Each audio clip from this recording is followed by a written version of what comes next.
जय हिंद दोस्तों, स्वागत है आप सभी का जीएस की पाठशाला में। दोस्तों ये सीरीज़ यूपी पीएससी आरओ के लिए है।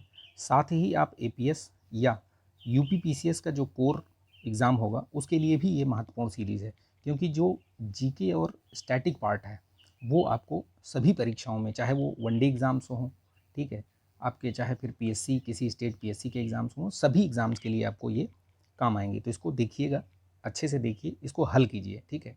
और इसको आप लाइक कीजिएगा, शेयर कर दीजिएगा, और चैनल पर नए हैं तो इसको सब्सक्राइब भी कर लीजिएगा। सब्सक्राइब करके बेल आइकन प्रेस कर लीजिएगा ताकि वीडियो का नोटिफिकेशन वगैरह आपको मिलता रहे, ठीक है। और इसकी पीडीएफ मैं टेलीग्राम चैनल पर शेयर कर दूंगा, वहाँ से आप ले लीजिएगा, ठीक है। तो इसको लाइक कीजिएगा, शेयर कीजिएगा। ये चौथा प्रैक्टिस सेट है। 3 मैंने ऑलरेडी इसके करा दिए हैं, 3 हिंदी के भी करा दिए हैं, ठीक है, हिंदी के भी, जनरल हिंदी के, और 3 जीएस के। देख लीजिए। देखिए, प्रैक्टिस सेट लगाने से आपका स्वमूल्यांकन होता है, सेल्फ इवैल्यूएशन होता है। और अगर आप सेल्फ इवैल्यूएशन करके अपनी गलतियों पर अगर आप काम करते हैं तो निश्चित तौर पर आपको सफलता मिलेगी। लेकिन अगर आप अपनी गलतियों को समझ नहीं पाएंगे और समझ कर भी उस पर काम नहीं करेंगे तो फिर आप सफलता से दूर होते जाएंगे, ठीक है। सफलता हो सकता है मिले आपको, लेकिन लंबे अरसे के बाद मिलेगी। तो इसलिए आप अपनी गलतियों को समझिए कि भाई मैं कहाँ और किस क्षेत्र में पीछे हो रहा हूँ, उसको समझ कर आप आगे काम करिए, ठीक है। देखिए, इसको मैं बेहतरीन व्याख्या के साथ आपको बताऊँगा सारी चीज़ें। व्याख्या जो भी है वो मैं उसके एडिशनली भी बहुत सारी चीज़ें बताता हूँ आपको, बहुत सारे फैक्ट्स बताता हूँ, तो उसको आप लिख लिया करिए, ठीक है। वो लिख लीजिएगा, क्योंकि लिखने से आपको याद रहेगा। नहीं लिखेंगे तो भूल जाएंगे आप कितना भी आपके शार्प मेमोरी हो, लेकिन आप वो रिवीजन करना पड़ेगा। इसके साथ साथ आप मेरे ही जो ये वीडियो बनाया, मेरे साथ साथ ही आप भी हल करिएगा। वीडियो को पॉज करके आप पेन और कॉपी लेकर बैठिए। 1 2 3 4 ऐसे सीरियल नंबर आप उसको करके मार्क करके रखिए, और उसके बाद जैसे ही प्रश्न पढ़िए आप उसको पॉज कर दीजिए। उसके बाद आप अपना उत्तर लिख लीजिए। जब मैं बताऊँगा तो आप उसको सही या गलत करते चलिए, ठीक है। इससे क्या होगा कि आपको पता चलेगा एट द एंड कि हमारे 80 क्वेश्चन सही हो रहे हैं, 70 क्वेश्चन सही हो रहे हैं, या 60 क्वेश्चन सही हो रहे हैं, ठीक है। अगर 80 के आसपास आप पहुंच रहे हैं तो आपकी तैयारी बेहतरीन हो रही है, बेहतरीन तरीके से आपकी तैयारी है, ठीक है। और थोड़ा सा आप मेहनत करेंगे तो 85 प्लस आपको नंबर लाएंगे, मतलब आ जाएगा आपका, ठीक है। और हमारा जो टारगेट है वही है कि 85 इसमें, और हिंदी में 55 नंबर आपका प्री एकदम मतलब धड़ल्ले के साथ दौड़ के निकलेगा, ठीक है। तो चलिए, इसको लाइक कीजिएगा, शेयर कर दीजिएगा दोस्तों में। चलिए शुरू करते हैं इस वीडियो को। में देखते हैं, पहला प्रश्न देखते हैं प्रैक्टिस 4 का। ये जीएस का जो सेट नंबर 4 है उसका पहला प्रश्न है कि भारत में साहित्य और शिक्षा पर खर्च करने के हेतु 1 लाख रुपए का प्रावधान किस एक्ट में किया गया था। तो याद रखिएगा, ये सारे ही एक्ट आए थे, ठीक है। ये सब सारे ही एक्ट आए थे ईस्ट इंडिया कंपनी के जब शासन चल रहा था भारत में। तो उसमें से कौन सा एक्ट है जिसमें ये साहित्य और शिक्षा पर खर्च करने के लिए बोला गया था। तो ये याद रखिएगा, 1813 का जो चार्टर एक्ट आया था उसी में आपको ये सारे प्रावधान किए गए थे, ठीक है। 1 लाख रुपए का प्रावधान किया गया था इसमें, ठीक। तो ये भी याद रखिएगा। देखिए, इसी चार्टर एक्ट के द्वारा ही जो ईस्ट इंडिया कंपनी थी भारत में, जो कि यहाँ पे उसका एक तरीके से मोनोपोली चल रही थी, ठीक है, एकाधिकार चल रहा था, उसको समाप्त किया गया। यानी कि अन्य लोगों को भी यहाँ पे मौका दिया गया, जो अन्य यूरोपीय जो थे, बेसिकली जो ब्रिटेन के और जो व्यापारी लोग थे, उनको भी यहाँ पे मौका दिया गया कि आप भी जाइए, आप भी व्यापार कर सकते हैं। तो चीन और चाय के साथ ये पूछा गया प्रश्न है। चीन और चाय के साथ प्रश्न ये छोड़ करके, व्यापार को छोड़ करके बाकी सभी एकाधिकार पूरा मतलब उसको समाप्त कर दिया गया। चाय और चीन के साथ जो व्यापार हो रहा था उसको आप, ये ईस्ट इंडिया कंपनी ही डील कर रही थी, ठीक है। बाकी सबको समाप्त कर दिया गया था। दूसरा देखते हैं प्रश्न, सल्तनत काल में स्थापित दीवाने मुफ्त खराज का विभाग का संबंध मतलब किससे था। तो याद रखिएगा, ये जो है बकाया लगान वसूल करने के एक विभाग था ये बेसिकली, और किसके द्वारा स्थापित किया गया था। तो याद रखिएगा, ये अलाउद्दीन खिलजी, नाम याद रखिएगा, ठीक है, अलाउद्दीन खिलजी, ठीक है। और सल्तनत काल का प्रारंभ कब से माना जाता है, 1206 से माना जाता है बेसिकली, जब कुतुबुद्दीन ऐबक जो है वो गद्दी पर बैठा, ठीक है। याद रखिएगा, ये सारी चीज़ें मैंने बता रखी हैं, बहुत बार बता रखी हैं, ठीक है। वीडियोस देख लीजिएगा, ताबड़तोड़ वाली सीरीज़ देख लीजिएगा, बहुत सारी चीज़ें आपको उसमें क्लियर हो जाएंगी। उसका भी लिंक दिया हुआ है इसमें, ऊपर आई पे क्लिक कीजिएगा तो मिल जाएगा। इसकी भी प्लेलिस्ट बना रखी है मैंने, देखा, अगर आपने वीडियो नहीं देखा है तो देख लीजिए। अगर नहीं देखते हैं तो ये आपकी मतलब आप अपने रिस्क पर रहेंगे। किस विदेशी आक्रमणकारी का नाम जो है वो तेमुचिन था। तो याद रखिएगा जो ये चंगेज़ खान था, इसी का नाम था ये तेमुचिन, ठीक है। चंगेज़ खान, ये इसका बचपन का नाम था ये, ठीक। ये मतलब भारत पर ये मंगोल आक्रमणकारी था एक तरीके से, तो इसी ने आक्रमण किया था, समझिएगा इसको। ये पूछा जाता है कि ये किस समय पर इसने आक्रमण किया था, या किस समय ये भारत पे उस पर आया था ये बेसिकली। तो ये इल्तुतमिश के समझ टाइम पे आया था ये, याद रखिएगा। किसके टाइम पे? इल्तुतमिश। कुतुबुद्दीन ऐबक के बाद इल्तुतमिश ही जो है वो बना था शासक, ठीक है, ये याद रखिएगा। चलिए नेक्स्ट देखते हैं। किस शासक का यह कथन है कि काबुल की गरीबी अब फिर हमारे लिए नहीं? तो किसने कहा था? तो ये बाबर ने कहा था, ठीक है, ये बाबर ने कहा था। बाबर याद रखिएगा 1526 में जो पानीपत की लड़ाई हुई थी, ठीक है, याद रखिएगा, किसके किसके बीच हुई थी? इब्राहिम लोधी, यानी कि उस समय कौन था यहाँ पे? इब्राहिम लोधी, लोधी वंश का जो है यहाँ पे शासन चल रहा था, ठीक है। इब्राहिम लोधी को परास्त किया था इसने पानीपत के प्रथम युद्ध में 1526 में। उसी युद्ध में, उसी के बाद ये मतलब ये कहा था कि अब काबुल की गरीबी जो है वो अब हमारे लिए नहीं है, ठीक। बाबर के बाद हुमायूं, हुमायूं के बाद फिर अकबर, ऐसे ऐसे करते हुए फिर ये पूरी सीरीज चलती है। चंद्रयान से प्रश्न पक्का पूछा जाएगा, आप बेहतरीन तरीके से उसको तैयार करिएगा। कोई भी अभी आने वाला जो भी एग्ज़ाम होगा उसमें चंद्रयान से संबंधित बहुत सारे फैक्ट्स जो भी है एक पेज पे लिख लीजिए आप पूरा, ठीक है, और उसको बार बार देखते रहिए आप, तो याद रहेगा और प्रश्न पूछा ही जाएगा। देखिएगा, देखिए इसमें बोल रहा है कि चंद्रयान 3 के संबंध में निम्नलिखित कथनों पर विचार करना है। तो इसमें बोल रहा है चंद्रयान 3 की लैंडिंग बिंदु का नाम शिव शक्ति रखा गया है, तो बिल्कुल सही है। चंद्रयान 2 का याद रखिएगा, चंद्रयान 2 का क्या रखा है? तो तिरंगा पॉइंट, ठीक है, क्या रखा है? तिरंगा पॉइंट, ध्यान रखिएगा। प्रवेश स्तर पर भारत का संप्रभु अधिकार होगा, ये ऐसा कुछ नहीं है भैया, ठीक है, कोई किसी का संप्रभु अधिकार नहीं है अंतरिक्ष में, तो ये केवल एक जो है सही है, बाकी गलत है। इससे संबंधित कुछ चीज़ें और याद रखिएगा, जैसे 23 अगस्त को राष्ट्रीय राष्ट्रीय कौन सा दिवस मनाया जाता है? राष्ट्रीय जो है अंतरिक्ष दिवस, ठीक, ये चीज़ याद रखिएगा। चलिए, QZSS किस राष्ट्र की नेविगेशन प्रणाली है? तो ये महत्वपूर्ण है, ध्यान रखिएगा, जापान की है बेसिकली। अमेरिका की जैसे GPS है ना, GPS देखते हो आप, आपके फ़ोन में भी GPS है, ठीक है, तो ये याद रखिएगा GPS किसकी है? USA की है, ठीक है, और ये QZSS किसकी है? जापान की है। इसी तरीके से जैसे भारत की कौन सी है, याद रखिएगा, तो भारत की क्या है? नाविक करके है, ठीक है, नाविक, ठीक, या नाविक जो भी आप बोल दो, ठीक है, नेविगेशन प्रणाली ये भारत की है, नाविक, तो ये याद रखिएगा, ठीक। चलिए नेक्स्ट देखते हैं। निम्न में से कौन सबसे कम अभिक्रियाशील है? कहने का मतलब है कि अगर कोई पदार्थ या तत्व पर्यावरण में या आपके यहाँ वायुमंडल में है तो वो क्रियाशील, उसकी क्रियाशीलता क्या है? कम है कि ज़्यादा है कि मीडियम है, क्या है? तो ये याद रखिएगा। जैसे एक सीरीज़ बता देता हूँ मैं, सबसे अधिक होता है पोटेशियम, ठीक है, सबसे अधिक क्रियाशील कौन सा होता है? पोटेशियम। फिर उसके बाद कौन सा होता है? सोडियम, याद रखिएगा, मैं बोल दे रहा हूँ, आप लिख लीजिएगा, सोडियम, फिर कैल्शियम, ठीक है, कैल्शियम, फिर होता है मैग्नीशियम, फिर एल्युमिनियम, फिर zinc, iron, lead, hydrogen, copper, पारा, सिल्वर, गोल्ड। गोल्ड सबसे कम होता है, ठीक, तो गोल्ड का याद रखिएगा सबसे कम, और पोटेशियम सबसे अधिक। पोटेशियम के बाद सोडियम आता है। आपको सोडियम को पता होगा कि सोडियम को केरोसिन ऑयल में रखते हैं, अगर उसको खुले में छोड़ दीजिए तो उसमें आग पकड़ लेती है, ठीक, इसलिए उसको केरोसिन ऑयल में डुबा के रखते हैं, ठीक, ये चीज़ याद रखिएगा, मैंने ये बता दिया है, ध्यान रखिएगा। निम्नलिखित में से असत्य युग्म देखना है, तो देखिए असत्य युग्म कौन सा है? तो देखिए सेब में मैलिक एसिड पाया जाता है, ग्लूटेमिक एसिड गेहूं में है, ऑक्जेलिक अम्ल ये इसमें नहीं पाया जाता है, दुर्गंध युक्त ये जो है ये इसमें नहीं, ये अदर उसमें पाया जाता है, ठीक है, इसमें नहीं पाया जाता है। इसमें कौन सा पाया जाता है? ब्यूटारिक एसिड बोलते हैं उसको, ठीक है, क्या बोलते हैं? ब्यूटारिक, ब्यूटारिक एसिड, ठीक है, ब्यूटारिक एसिड। ये जो ऑक्जेलिक एसिड है ये बेसिकली जो आपका जो पत्तियाँ ये जो पत्तेदार सब्जियाँ और फल होते हैं उनमें पाया जाता है ये, ठीक। फॉर्मिक जो एसिड होता है ये चींटी के डंक में पाया जाता है, तो ये भी ध्यान रखिएगा। तो उसका करेक्ट आंसर कौन सा हो गया? सी, ठीक है। चलिए नेक्स्ट देखते हैं, फटाफट करते हैं इसको लाइक कर दीजिएगा यार, शेयर कर दीजिएगा आप लोग, थोड़ा आप व्यूज़ और लाइक कम कर रहे हैं इसको, तो प्लीज़ थोड़ा सा प्रोत्साहन दीजिए आप हमें, तभी मैं बना पाऊँगा, अदरवाइज़ फिर मैं छोड़ दूँगा, क्योंकि आप लोग इसको स्प्रेड नहीं कर रहे हैं। बढ़ाइए इसको यार, इसमें अच्छी चीज़ है ये, कोई मतलब ख़राब चीज़ नहीं है, ठीक है, तो इसको लाइक कर दिया करिए देखने के बाद, देखिए लाइक कीजिए, ठीक है। मार्च 2023 में जारी वर्ल्ड हैप्पीनेस रिपोर्ट में भारत की रैंकिंग पूछा है बेसिकली, तो इसमें 126वीं है। इस चीज़ को ध्यान रखिएगा, हो सकता है पूछ ले।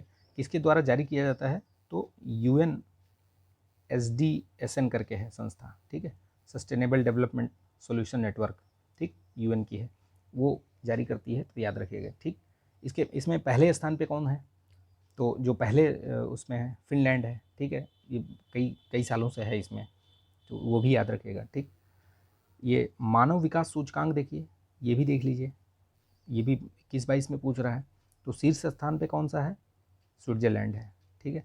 अब इसमें भारत की रैंकिंग क्या है, चूँकि इंडिया की रैंकिंग भी याद रखिए, तो इसमें इंडिया की रैंकिंग 132वीं है, ठीक है, 132वीं। पिछली बार 131वीं थी 2020 में, मतलब एक रैंक पीछे गिर गया। 32वां व्यास सम्मान किसको दिया गया है, तो ये याद रखिएगा डॉक्टर ज्ञान चतुर्वेदी हैं, इनको दिया गया है। इनकी जो कृत्य है पागल खाना, ठीक है, इनकी कौन सी कृति है, पागल खाना, उसके लिए इनको दिया गया है। ये के बिरला फाउंडेशन द्वारा दिया जाता है, तो ये मतलब याद रखिएगा, ठीक। चलिए नेक्स्ट क्वेश्चन में आगे बढ़ते हैं।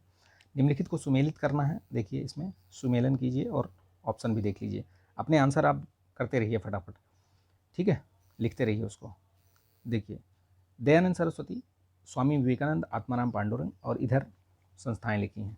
तो देखिए दयानंद सरस्वती जी हैं, उनका आपको पता है कि ये आर्य समाज से संबंधित है। स्वामी विवेकानंद रामकृष्ण मिशन से संबंधित है। आत्माराम पांडुरंग ये आपके ये जो अब दो, अगर इस एलिमिनेशन मेथड लगाना है आपको, तो इसमें आप लगा सकते हैं। आत्माराम पांडुरंग ये आपके प्रार्थना समाज, और शिवनारायण ये जो है देव समाज से। तो इस तरीके से देखेंगे तो आपका ये करेक्ट आंसर सी हो जाएगा। देखिए इनमें से कोई भी अगर आपको एक भी पता हो तो पहले आप उसको देखिए, टाइम बचेगा। यहाँ चूँकि मैं सॉल्व करवा रहा हूँ तो इसलिए बता दे रहा हूँ सबको इधर उधर करके, वहाँ आप एक एक मत मिलाइएगा कि पहले इसको मिलाया यहाँ, ठीक है, फिर विवेकानंद, स्वामी विवेकानंद इधर, ऐसे ऐसे मत करिए, सिर्फ एक मिलाइए। मान लीजिए आप स्वामी विवेकानंद का आप रामकृष्ण मिशन जानते हैं, बी का 3 देखिए, बी का 3 यहाँ है, ए का देखिए 2, ए का 2 देखिए, एक ही में है ही है, टिक मारिए, आगे बढ़िए, इससे आपका समय बचेगा। इसको बोलते हैं एलिमिनेशन मेथड, ठीक। इस तरीके से आपका समय बच जाएगा वहाँ पे, और वहाँ बहुत मतलब एक मिनट बहुत भारी पड़ता है। प्रसिद्ध समाज सुधारक ज्योतिबा राव फूले ने निम्नलिखित में से किस पुस्तक की रचना की थी, तो देखिए इसमें ये सब अलग अलग है। जैसे आपका ये हिंद स्वराज जो है ये अलग है, गुलामगिरी अलग है, ये गुलामगिरी ही बेसिकली इनकी रचना है, ठीक है। हिंद स्वराज तो ये आपके महात्मा गांधी जी की है, ठीक है, याद रखिएगा, हिंद स्वराज इसी में है, ठीक। गुलामगिरी बेसिकली इनकी है, ज्योतिबा राव फूले की, ये याद रखिएगा, ठीक है। इन्होंने बहुत मतलब अच्छा काम किया था, इस तरीके से समाज सुधारक रहे हैं ये, ठीक। इनके बारे में बहुत सारी जानकारियाँ हैं, बता देंगे, इसमें बताएंगे बहुत ज़्यादा हो जाएगा, इसलिए थोड़ा बहुत आप जानकारी रखिए इनके बारे में, ठीक है। चलिए तो नेक्स्ट देखते हैं question. Precepts of Jesus, precepts of Jesus ये किसकी है, ये किसकी बुक है ये, तो ये याद रखिएगा राजा राम मोहन राय की है, ठीक है। इनकी पुस्तक याद रखिएगा। ये भारतीय पुनर्जागरण के एक तरीके से क्या कहलाए जाते हैं, अग्रदूत होते हैं, ठीक है, ये अग्रदूत हैं या जनक कहा जाता है इनको, ठीक है। भारतीय पत्रकारिता में भी ये हैं, इनका भी मतलब अग्रणी माने जाते हैं ये, ठीक। तो ये याद रखिएगा, ये इन्होंने ही ब्रह्म समाज की भी स्थापना की थी, ठीक है, ब्रह्म समाज, इन्होंने डेविड हेयर के साथ मिलकर हिंदू कॉलेज की स्थापना की थी। तो बहुत सारी चीज़ें हैं, याद रखिएगा इनके बारे में, ठीक। राजा राम मोहन राय बहुत बार मतलब इनसे प्रश्न पूछता है, ठीक है। वोल्टेज स्थिर रहे या एक अधिक लैंपों को श्रेणी परपथ में, देखिए श्रेणी परपथ में अगर जोड़ेंगे तो इसमें जो कुल धारा है वो घटती है, ठीक है, क्या होगी, वो घटती है श्रेणी पथ में, इसीलिए श्रेणी पथ में देखा होगा आपने, श्रेणी परपथ में वो घट जाती है धारा, क्योंकि एक ये है फॉर्मूला है बेसिकली, V=IR होता है। तो अगर आप R बढ़ाओगे, इसमें बोल रहा है कि वोल्टेज स्थिर रहे और एक अधिक लैंप परिपथ में जोड़ा जाएगा, तो R बढ़ेगा तो I अपने आप घट जाएगा ये, ठीक है। तो ये याद रखिएगा। स्वप्न का अध्ययन, इसमें शाखा पूछा है कि स्वप्नों का अध्ययन किसमें होता है, तो ये वनेरोलॉजी, ठीक है, वनेरोलॉजी याद रखिएगा ये, ठीक है। साइनोलॉजी क्या है, ये पालतू कुत्तों का वैज्ञानिक अध्ययन। साइटोलॉजी ये कोशिका का अध्ययन होता है। और एंड्रोलॉजी ये क्या होता है, ये पुरुषों के विशिष्ट रोगों का अध्ययन, एंड्रोलॉजी, ठीक। इसका करेक्ट आंसर होगा ये आपका वनीरोलॉजी, ठीक है। आत्महत्या की थैली किसे कहा जाता है, तो ये लाइसोसोम होती है, ठीक है, कोशिकांग के लिए लाइसोसोम, कोशिका की जो आत्महत्या की थैली है उसको बोलते हैं लाइसोसोम, ठीक है। माइटोकॉन्ड्रिया क्या है आपका, तो ये ऊर्जा केंद्र होता है बेसिकली, ठीक है। क्या होता है, कोशिका का पावर हाउस कहते हैं इसको, ठीक है, पावर हाउस याद रखिएगा, ठीक। चलिए, कौन सा ऊतक त्वचा के नीचे आंतरिक अंगों के बीच में पाया जाता है, त्वचा के नीचे और आंतरिक अंगों के बीच में पाया जाता है, तो कौन सा पाया जाता है, तो वसा ऊतक है। अगर देखेंगे आप तो ये वसा ही तो, फैट ही तो रहता है उसमें, तो वही है, ठीक है, याद रखिएगा। कौन सी ग्रंथि अंतःस्रावी ग्रंथि नहीं है, इसमें देखिए, तो नहीं है पूछा है, तो आप देखिए इसमें लीवर, ये है लीवर है, थायराइड ग्रंथ है, ये आपकी पिट्यूटरी ग्लैंड अंतःस्रावी नहीं है, ठीक है, और अधिवृक्क नहीं है, ठीक है। ये सॉरी, इसमें एक ही पूछ रहा है भाई, पीयूष पीयूष तो है ये पिट्यूटरी ग्लैंड, और एड्रिनल भी है, केवल इसमें लीवर जो है ये अंतःस्रावी नहीं है, बाकी ये सब है, थायराइड भी है और ये अधिवृक्क भी है। अंतःस्रावी और बाह्यस्रावी का मतलब क्या होता है, थोड़ा सा बेसिक समझ लीजिए तो आप समझ पाएंगे। देखिए, अंतःस्रावी का मतलब होता है कि उसमें नली वो होती है, ठीक है, और जो बाह्यस्रावी हैं उनमें वो नहीं होता है नली, ठीक है, इस तरीके से याद रखिएगा इस चीज़ को, ठीक है। देखिए, शायद मैंने आपको ये उल्टा बता दिया। अंतःस्रावी जो होती हैं, ठीक है, अंतःस्रावी डक्टलेस होती हैं, ठीक है, क्या होती हैं, डक्टलेस, ठीक है। इसमें बहुत सारी, जैसे पिट्यूटरी ग्लैंड हो गई, एड्रिनल हो गई। पिट्यूटरी ग्लैंड के बारे में याद रखिएगा कि मास्टर, इसको वो भी बोलते हैं, ठीक है, मास्टर ग्लैंड भी बोलते हैं पिट्यूटरी, याद रखिएगा, ये भी एक फैक्ट है, ठीक। और ये सब डक्टलेस होती हैं, लेकिन अब इसमें चूँकि ये जो लीवर है इसमें डक्ट पाई जाती है, तो ये जो डक्ट वाली होती हैं उनको बहिस्रावी कहते हैं, ठीक है। और दोनों प्रकार की जो होती है वो कौन सी होती है, याद रखिएगा, अग्नाशय, इसमें दोनों के गुण होते हैं, ठीक है, यानी कि वो अंतः और बहिर दोनों के गुण पाए जाते हैं, तो याद रखिए इसका करेक्ट आंसर होगा बी, ठीक। निम्नलिखित में से कौन सा संवहनी तंत्र के बारे में सत्य नहीं है, ठीक है, कौन सा है जो सत्य नहीं है, तो इसमें पढ़िए आप, पढ़ के आपको समझ में आएगा कि ये जो रक्त है वो WBC RBC प्लस इसके साथ आपके क्या प्लेटलेट्स, ठीक है, प्लेटलेट्स हो गए, ठीक है, और प्लाज्मा हो गया, ठीक है, प्लाज्मा हो गया, ये सब से मिलकर बना होता है, केवल WBC और RBC से नहीं, ये 3-4 चीज़ों से मिलकर, जो मैंने बताया अभी आपको, प्लेटलेट्स प्लस प्लाज्मा ये भी रहता है उसमें, तो ये याद रखिएगा, ठीक है, सी वाला इसका करेक्ट आंसर होगा। हाइपोथैलेमस ग्रंथ कहाँ पाई जाती है, तो हाइपोथैलेमस ग्रंथ जो है आपको आपके दिमाग में, ठीक है, मस्तिष्क में पाई जाती है, याद रखिएगा। रामसर सचिवालय का मुख्यालय कहाँ, देखिए ये कन्फ्यूज़ मत होइएगा, रामसर सचिवालय, रामसर अब कई बार आपको समझ में आएगा यार ईरान में तो हुआ था, ईरान में तो नहीं है, तो रामसर कन्वेंशन याद रखिएगा, 2 जो फरवरी को, ठीक है, ये मनाया जाता है रामसर डे, ठीक।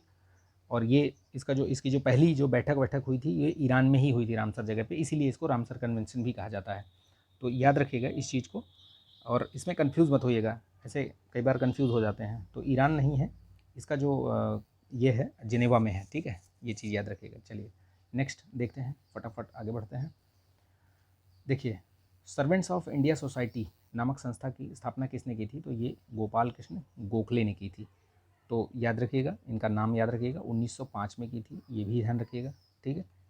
और अब इस तरीके से जो प्रश्न आते हैं ना, क्रोनोलॉजी में आते हैं, कई बार कई सोसाइटी कई संगठन का नाम दे देंगे और आपको बोलेंगे लगाओ भैया क्रोनोलॉजी में लगाओ, ठीक है, और ऐसे प्रश्न UP PCS RO इन सब में बहुत पूछा जाता है, तो ये चीज़ याद रखिएगा, ठीक है। चलिए नेक्स्ट क्वेश्चन देखते हैं, ठीक है। महात्मा गांधी द्वारा स्थापित हरिजन सेवक संघ के प्रथम जो अध्यक्ष थे तो कौन थे, तो ये GD बिरला थे, इनका नाम याद रखिएगा, बहुत बार पूछा गया है, ये सब नॉर्मल वो है। कब इन्होंने जो स्थापना की थी, कब की थी, तो 1932 में की थी ये, ठीक, ये भी याद रखिएगा, ठीक है। चलिए नेक्स्ट देखते हैं, इल्बर्ट बिल विवाद किस गवर्नर के टाइम पे हुआ था, तो ये रिपन के टाइम पे हुआ था। बेसिकली ये था क्या, ये इल्बर्ट बिल विवाद ये था कि इसके टाइम पे, रिपन के टाइम पे ये हुआ था कि जो ऐसा एक वो पास किया था कि जो भारतीय वो हैं जज, ठीक है, न्यायाधीश, वो यूरोपियों के जो मुकदमे हैं उनको सुन सकते हैं, लेकिन इस पर क्या हुआ कि यूरोपीय जितने भी थे, जो भी लोग यहाँ पे थे, ठीक है, बहुत सारे लोग थे क्योंकि ईस्ट इंडिया कंपनी यहाँ पे थी, तो उन लोगों ने इसका विरोध किया, वही ये पूरा सारा मतलब विवाद था ये, ठीक, तो ये चीज़ याद रखिएगा, लॉर्ड रिपन के टाइम पे हुआ था ये, ठीक है, ये 1883 में, याद रखिएगा। 26वां प्रश्न देखते हैं, ग्रीन हाउस इफेक्ट के बारे में क्या गलत है, अब इसमें देखिए आप ग्रीन हाउस गैस इफ़ेक्ट जो है ये क्या गलत है इसमें आप देखिए। तो ग्रीन हाउस गैस ये जो है इसमें ये सब सही है, ये भी ठीक है, वायुमंडल का तापमान बढ़ता है, जोसेफ फोरियर ने ये सब बताया था पहली बार, ठीक है। इसमें देखिए जब ग्रीन हाउस गैस सर्वाधिक योगदान पूछ रहा है तो सर्वाधिक योगदान CO2 का नहीं होता है, जलवाष्प का होता है, ठीक है। सर्वाधिक योगदान किसका है? जलवाष्प का। दूसरे नंबर पे आता है ये, कार्बन डाइऑक्साइड जो है वो दूसरे नंबर पे आती है। तो ये चीज़ ध्यान रखिएगा। उसके बाद मीथेन, फिर ओजोन, ठीक। चलिए नेक्स्ट, बाकी सही है ये। निम्नलिखित अभिसमय को का उनके वर्षों से मिलान करना है। अब देखना है इसमें कि कौन सा कब हुआ था ये अभिसमय, जो कन्वेंशन हुआ था ये। तो कार्टाजेना प्रोटोकॉल, अब आप इसमें मैच करिए, मैच करेंगे इसमें तो आपको पता चलेगा कि कार्टाजेना आपका ये 2000 में, ठीक है। क्योटो आपका 97 में, स्टॉकहोम 2001 में, और रेड वाला ये 2008 में। जो करेक्ट आंसर होगा वो आपका ए होगा, ठीक। याद रखिएगा ये सब किस किस से संबंधित है वो भी मैं बता चुका हूँ ताबड़तोड़ वाली में, देख लीजिएगा उसको, ठीक है। IPCC जलवायु परिवर्तन पर अंतर सरकारी पैनल के विषय में असत्य कथन पूछा है। तो देखिए ये भी सही है, ये भी सही है, ये भी सही है, ये तीनों कथन सही है, ये वाला गलत है, ठीक है। इसका 1988 में हुआ था ये गठन, ठीक, इसमें नहीं हुआ था, ठीक है। चलिए नेक्स्ट क्वेश्चन देखते हैं। अब आ गया इसमें रीजनिंग वगैरह के लिए। देखिए रीजनिंग वगैरह में थोड़ा सा आपको प्रैक्टिस की ज़रूरत है, तो प्रैक्टिस करिए आप। जहाँ भी आपको रीजनिंग के इस तरीके के क्वेश्चन मिले PY की ज़रूर ले आइए, ठीक है। अब मैं बताता हूँ, हर वीडियो में कुछ ना कुछ स्ट्रेटजी बताता रहता हूँ आपके पास। देखिए कुछ अब इसमें बता देता हूँ। पहली चीज़ तो आपके पास जो घटना चक्र की पुनरावलोकन है वो सब ले आइए, अगर है तो, नहीं है तो ले आइए घटना चक्र का पूर्वावलोकन, ठीक है, पूर्वावलोकन, ठीक है, इसमें ले आइए पूर्वावलोकन, ले आइए। पूर्वावलोकन में जो है आपका ये पूरा उसको वो कर डालिए, होना चाहिए, पहले चीज़ बता दिया। दूसरा आपके पास PYQ होना चाहिए किसी भी उसका, चाहे घटना चक्र का ले आइए PYQ, या फिर आपका यूथ का भी आता है वो भी ले लीजिए, ठीक है। ये दोनों का ले सकते हैं, दोनों को ले आइए। हिंदी और GS दोनों का आता है, ठीक है, ले लीजिए बहुत बेहतरीन तरीके से और उसको पूरा जो डिटेल्ड उसमें दिए हुए हैं ना व्याख्या सहित, उसको बेहतर तरीके से तैयार कर लीजिए, ठीक है। इसके अलावा लूसेंट आप रखिए अपने पास, ठीक है। करंट अफेयर्स आप डेली किसी न किसी वीडियो से आप फॉलो करिए, ठीक है, या मंथली कोई मैगजीन आती हो उसको आप फॉलो करिए, ठीक। और जब लास्ट में जब एक बार जब एग्ज़ाम के आसपास आती है ना, महीने के मतलब 1 महीने पहले, चाहे वो घटना चक्र की हो या घटनासार की हो, दोनों में से कोई भी ले लीजिए और कम से कम 2 से 3 रीडिंग उसको लगाइए अच्छे से। आपका मतलब करंट वाला कोई भी क्वेश्चन गलत नहीं होगा, ठीक। चलिए ये रही स्ट्रेटजी, कुछ कुछ चीज़ें जो बता दिया मैंने आपको जो करना है, ठीक। उस संख्या का चयन करना है इसमें, आप जो मतलब बताना है क्या सीरीज चल रही है इसमें। तो देखिए इसमें अगर सीरीज़ देखेंगे तो डिफरेंस देखेंगे तो समझ में आ जाएगा कि क्या चल रहा है। तो सब में 37 चल रहा है, तो आप लास्ट वाला देख लीजिए, इसमें जोड़ के देखेंगे 37 जोड़ देंगे तो 191 आएगा इसमें, ठीक है।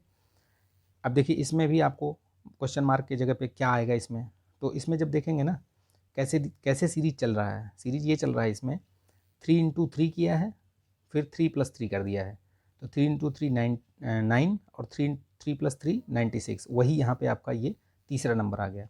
फिर वही सेम दूसरे वाले में भी किया है, क्या किया है 2 × 2 4 और 2 + 2 4, इसी तरीके से अब यहाँ भी वही कर दीजिए 1 × 1 1 और 1 + 1 2, यानी कि क्या आएगा आपका 12 आएगा, ठीक।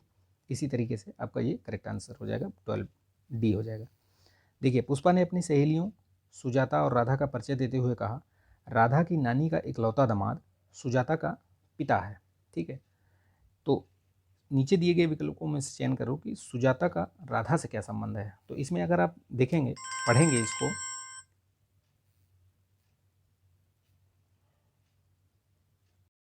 देखिए इस तरीके के प्रश्न में आपको अपना जो अपने ऊपर इसको अप्लाई कर लिया करिए। जैसे क्या है कि आप उस स्थान पर अपने आप को रख करके तब इस तरीके के प्रश्नों को हल करेंगे तो बेहतर तरीके से आप इसको हल कर ले जाएंगे, ठीक है। और अगर वैसे सोचेंगे तो थोड़ा सा मुश्किल लगेगा, लेकिन यह है कि सॉल्व तो वैसे भी हो जाएगा, थोड़ा सा दिमाग लगेगा, लेकिन अपने आप पे उसको अप्लाई किया करिए। जो एज वाले जो भी ये एज वाले ये ब्लड रिलेशन वाले ब्लड रिलेशन वाले जितने भी प्रश्न होते हैं उनमें अपने आप को वहाँ पे रख लीजिए, ठीक है। उसके बाद आप अपने आप उसमें देखिए तो आपको सब पता चल जाएगा कि क्या होगा। तो अगर आप इसको इसमें हल करेंगे तो ये समझ में आएगा कि ये उसकी बहन है, ठीक है। सुजाता का राधा से क्या संबंध है, बहन है, ठीक, याद रखिएगा। जलवायु परिवर्तन पर राष्ट्रीय कार्य योजना में कुल 8 लक्ष्य या मिशन है। ठीक है, उनमें से कौन सा नहीं है पूछा है। तो ये कब आया था, ये जलवायु परिवर्तन पर राष्ट्रीय, ये याद रखिएगा 2008 में आया था, ये पूछा भी जाता है, मतलब एक स्टैटिक जीके है, इसको भी ध्यान में रखिएगा। तो इनमें से जो है ये नदी जोड़ो परियोजना नहीं है, बाकी ये और जो है वो सभी हैं इनमें, ठीक है, याद रखिएगा, याद कर लीजिएगा उसको।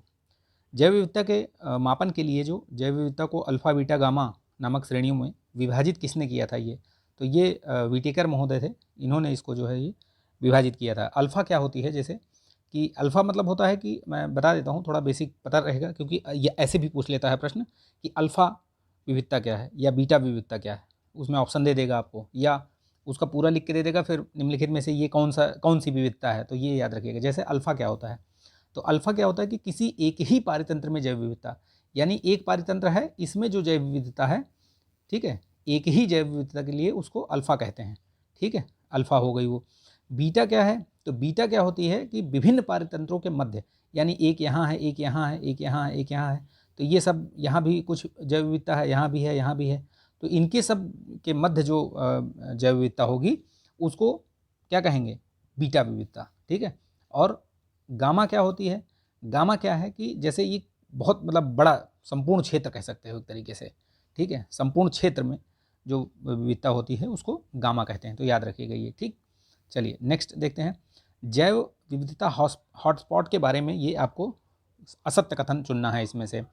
तो कौन सा असत्य है कथन, देखिए ये कुल 36 हैं पूरे दुनिया में, ठीक है, भारत में 4 हैं, ये भी याद रखिएगा, ठीक है, जैसे ये लिखा हुआ है ना भारत में 4 हैं, तो ये सही है, ठीक। तो ये याद रखिएगा 4 कौन से हैं भारत में, ये इसमें क्या है ना, ये सही है, लेकिन इसमें जो ये लेटेस्ट वाला लिखा है, ये न्यूजीलैंड वाला, ये गलत है, ये न्यूजीलैंड में नहीं है, ये आपका नॉर्थ अमेरिकन उसमें है, ये नॉर्थ सेंट्रल अमेरिका में है, ठीक।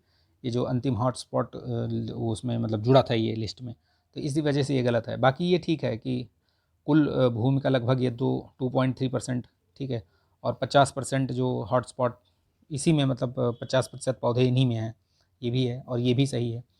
ये प्रश्न पूछा जाता है कि कौन कौन सा है इसमें, भारत में जो 4 हैं वो कौन कौन से हैं, तो याद रखिएगा, पहला है पश्चिमी घाट, वेस्टर्न घाट्स, ठीक है, वेस्टर्न घाट्स, ठीक है, पहला। दूसरा है इसमें आपका पूर्वी हिमालय, ठीक है, पूर्वी हिमालय, ठीक। फिर इंडो वर्मा क्षेत्र, तीसरा इंडो वर्मा क्षेत्र, ठीक है, और चौथा क्या है, सुंडालैंड, ठीक है, सुंडालैंड, याद रखिएगा इस चीज़ को, महत्वपूर्ण है, ध्यान रखिएगा, ठीक।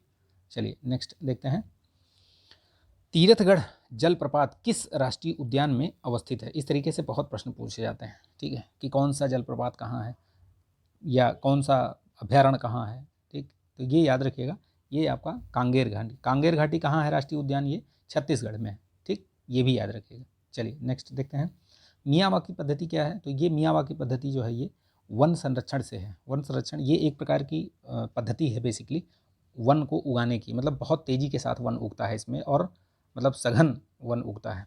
ये जापान से, आपको नाम से पता चल जाएगा कि ये जापानी तकनीकी है बेसिकली, ठीक है। ये इस पद्धति का प्रयोग आजकल किया जा रहा है क्योंकि जल्दी से मतलब वन को सघन और उस तरीके से इसमें उगाया जाए, ठीक। भारत में विश्व स्तर पर मान्यता प्राप्त अंतर्राष्ट्रीय eco label blue flag certificate ये कितने हैं, मतलब कितने बीचों को मिला हुआ, ये बेसिकली बीच या जो बीच होते हैं ना समुद्र तट, उनको दिया जाता है बेसिकली ये, ठीक। तो ये याद रखिएगा, अभी कुल मिला के 12 हो गए हैं, ठीक है, अभी लेटेस्ट मिला था 2 को, तो ये आप याद रखिएगा 12 हो चुके हैं, ठीक है। चलिए नेक्स्ट याद रखिए, आज अच्छा कमेंट कीजिएगा आपकी लेटेस्ट जो मिला था वो किस स्टेट में है, बता दीजिए आप, कमेंट करके बताइएगा, या नाम अगर लिख सकते हैं तो बेहतर।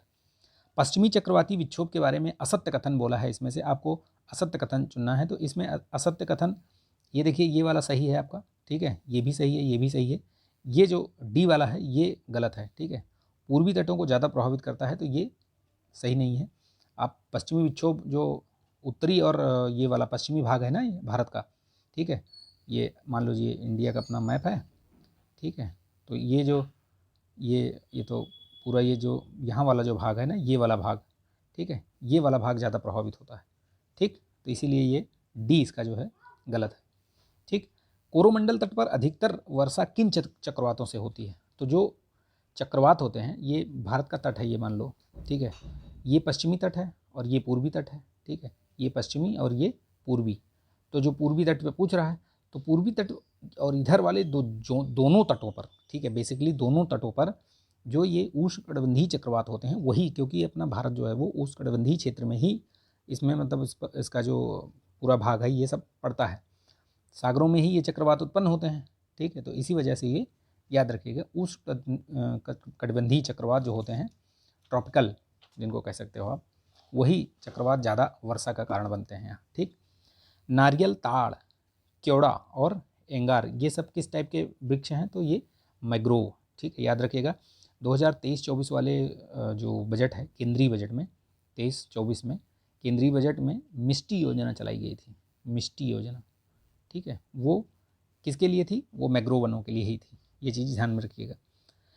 सामान्य व वाणिज्यिक उद्देश्य हेतु खनिजों को कितने प्रकार में बांटा जाता है, तो कितने प्रकार में बांटते हैं, तो जैसे आपको पता है कि एक धात्विक खनिज होते हैं, ठीक है, धात्विक होते हैं, अधात्विक होते हैं और अधात्विक, ठीक है, धात्विक, और क्या होता है उसमें, अधात्विक के अलावा आपका गैस जो ऊर्जा वाले होते हैं, ठीक है, ऊर्जा खनिज, उनका भी नाम याद रखिएगा, ऊर्जा खनिज होगा आपका 3, ठीक। चलिए, सीमा सड़क संगठन की स्थापना यानी जो BRO होता है वो कब हुआ था, उसका गठन कब हुआ था पूछ रहा है, तो 1960 में, याद रखिएगा, ठीक है।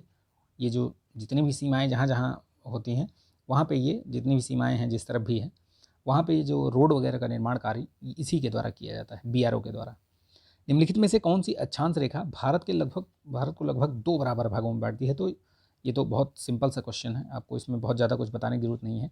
इसमें बेसिकली ये याद रखिएगा कि कितने राज्यों से होकर गुजरती है ये प्रश्न पूछा जाता है। ये तो आपके 23.5 डिग्री जो है, 23.5 डिग्री, ठीक है, 1 मिनट, 23 डिग्री, ये क्या है, ये कर्क रेखा, ठीक है, ये बेसिकली 8 राज्यों से होकर गुजरती है, ठीक है, 8 राज्यों से होकर। मित्र पर गमछा झार, ये एक ट्रिक है, अगर आपको पता है तो बहुत अच्छी बात है, मित्र पर गमछा झार, ठीक है।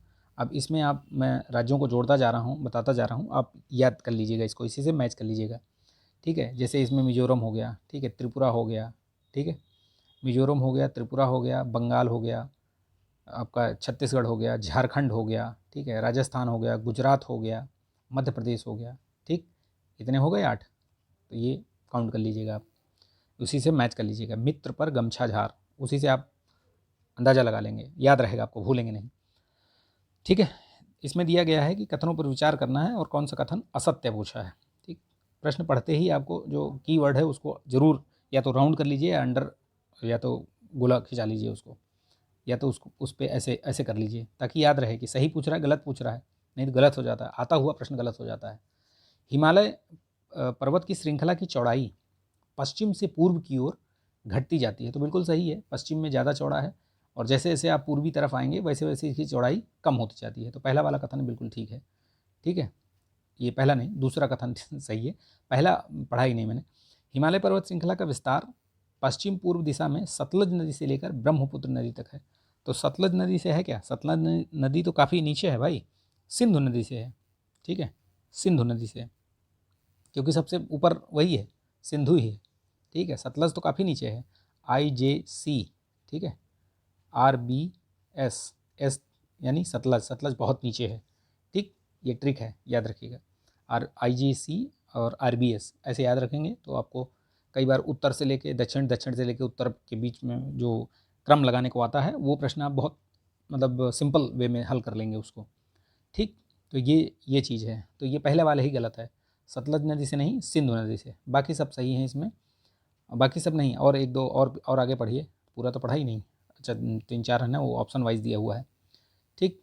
तो देखिए इसमें से और कौन सा गलत है वो भी पढ़िए, तो दूसरा तो मैंने बताया सही है, पहला गलत था। हिमालय पर्वत श्रृंखला के पश्चिमी भाग की ऊंचाई में पूर्वी भाग की अपेक्षा अधिक विविधता पाई जाती है, तो ये अधिक विविधता कहाँ पाई जाती है भाई, पूर्वी हिमालय में पाई जाती है अधिक विविधता, पश्चिमी हिमालय में नहीं पाई जाती, उधर तो बर्फ़ ही बर्फ़ है, ठीक है। तो ये 1 और 3 जो है वो गलत है इसमें, बाकी सही हैं दोनों। सिंधु नदी जल समझौता कब हुआ था, तो याद रखिए जो एग्रीमेंट हुआ था ये 1960 में हुआ था, और पाकिस्तान और भारत के बीच में, यानी भारत और इंडिया और पाकिस्तान के बीच में है ये, और इसमें जो मध्यस्थता की थी ये वर्ल्ड बैंक ठीक है, ये भी कभी कभी पूछ लेता है, तो ये चीज़ याद रखिएगा, महत्वपूर्ण है। ठीक है, चलिए, इसमें जो मैंने ये जो सिंधु नदी जल वाला है ना, इसमें यही चीज़ें हैं जो IJC और RBS, इन्हीं जो 6 नदियां हैं और इनकी जो ट्रिब्यूटरीज़ हैं, इन्हीं के पानी को लेकर के इस पर ये समझौता हुआ है। ठीक, तो ये याद रखिएगा, क्योंकि ये कई बार ये भी पूछ लेता है। वैसे ये प्रश्न मतलब मेंस से रिलेटेड भी आता है प्रश्न, सिंधु जल समझौते पर आप टिप्पणी कीजिए, या कुछ ऐसे तरीके से प्रश्न बना सकता है। अंतः उष्णकटिबंधीय अभिसरण क्षेत्र के संबंध में जो ITCZ है उसके बारे में ये पूछ रहा है, ITCZ, ठीक है, उसके बारे में ये पूछ रहा है कि क्या कथन इसमें से सत्य हैं। तो देखिए इसमें से क्या कथन सत्य हैं, तो इसमें जो दिया हुआ ये विश्वतीय अक्षांशों में विस्तृत गर्त एवं निम्न वायुदाब का क्षेत्र होता है, तो बिल्कुल सही है। सूर्य की स्थिति में परिवर्तन के साथ साथ यह क्षेत्र उत्तर या दक्षिण की ओर खिसकता है, तो बिल्कुल सही है। ये जैसे ही आपका जब बहुत गर्मी अधिक पड़ती है ना, तो ये जैसे ये भारत के इसमें देखिए अगर परिप्रेक्ष्य में, तो ऐसे देख लीजिए, ठीक है, ये तो यार कुछ ज़्यादा ही हो गया। ठीक है, ये देखो जैसे बनाते हैं हम थोड़ा सा इंडिया का मैप, ठीक है, और इधर बनाते हैं ऐसे, ठीक है, ये मान लीजिए, तो यहाँ ऐसे ITCZ क्या होता है, ऐसे ऐसे है ITCZ, ठीक है, ऐसे कहीं है इधर। तो ये गर्मियों में क्या होता है, जैसे गर्मी पड़ती है तो ये ऊपर खिसक जाता है इधर, और फिर सर्दियों में थोड़ा सा इधर आ जाता है, तो ये अप डाउन मतलब इधर आगे पीछे ये होता रहता है, वही ये चीज़ बता रहा है इसमें, तो सही है, वो सही, दोनों कथन सही है। निम्नलिखित में से कौन सा घटक जनसंख्या वृद्धि के लिए उत्तरदायी नहीं है, तो देखिए आयु संरचना, प्रवास, मृत्यु दर, ये और ये जन्म दर, ये चारों ऑप्शन में अगर देखेंगे आप तो आपको क्या लगेगा कि आयु संरचना एक ऐसी चीज़ है जिससे जनसंख्या वृद्धि दर उसमें मतलब उत्तरदायी नहीं है। बाकी कहीं प्रवास अधिक हो गया, देखिए कैसे प्रवास कैसे होता है कि मान लीजिए प्रवास का मतलब ये हुआ, मान लीजिए ये यूपी है, ठीक है, यूपी से महाराष्ट्र में लोग गए, ठीक है, वहाँ बस गए, वहाँ रहने लगे, तो ये क्या है, यहाँ पे जनसंख्या बढ़ रही है ना, बढ़ रही कि नहीं बढ़ रही है, कहीं पे एक जगह गैदरिंग हो रही है, ठीक है, दिल्ली में देख लीजिए आप, पूरे देश से लोग वहाँ पे मतलब इकट्ठा होते हैं, वहाँ पे बहुत सारी जनसंख्या है। अगर देखा जाए तो सर्वाधिक जनसंख्या घनत्व वहीं का है, दिल्ली का, राज्य और यूटीज़ मिला के, ठीक, तो ये चीज़ याद रखिएगा, राज्यों में बिहार का है, ठीक, तो ये छोड़ दो, बाकी सब प्रभावित करते हैं, जन्म दर और मृत्यु दर सब प्रभावित करते हैं जनसंख्या वृद्धि दर। फ्री हिंदुस्तान नामक पत्र के संपादक कौन रहे हैं, तो ये याद रखिएगा, तारकनाथ दास, इनका नाम याद रखिएगा, ठीक, तारकनाथ दास। ये कहाँ से प्रकाशित होता था, तो ये वैंकूवर कनाडा से, ठीक है। चलिए नेक्स्ट देखते हैं फटाफट, इसको लाइक कर दीजिए यार, लाइक नहीं कर रहे हो आप लोग, लाइक करिए फटाफट, शेयर भी कर दीजिए दोस्तों में।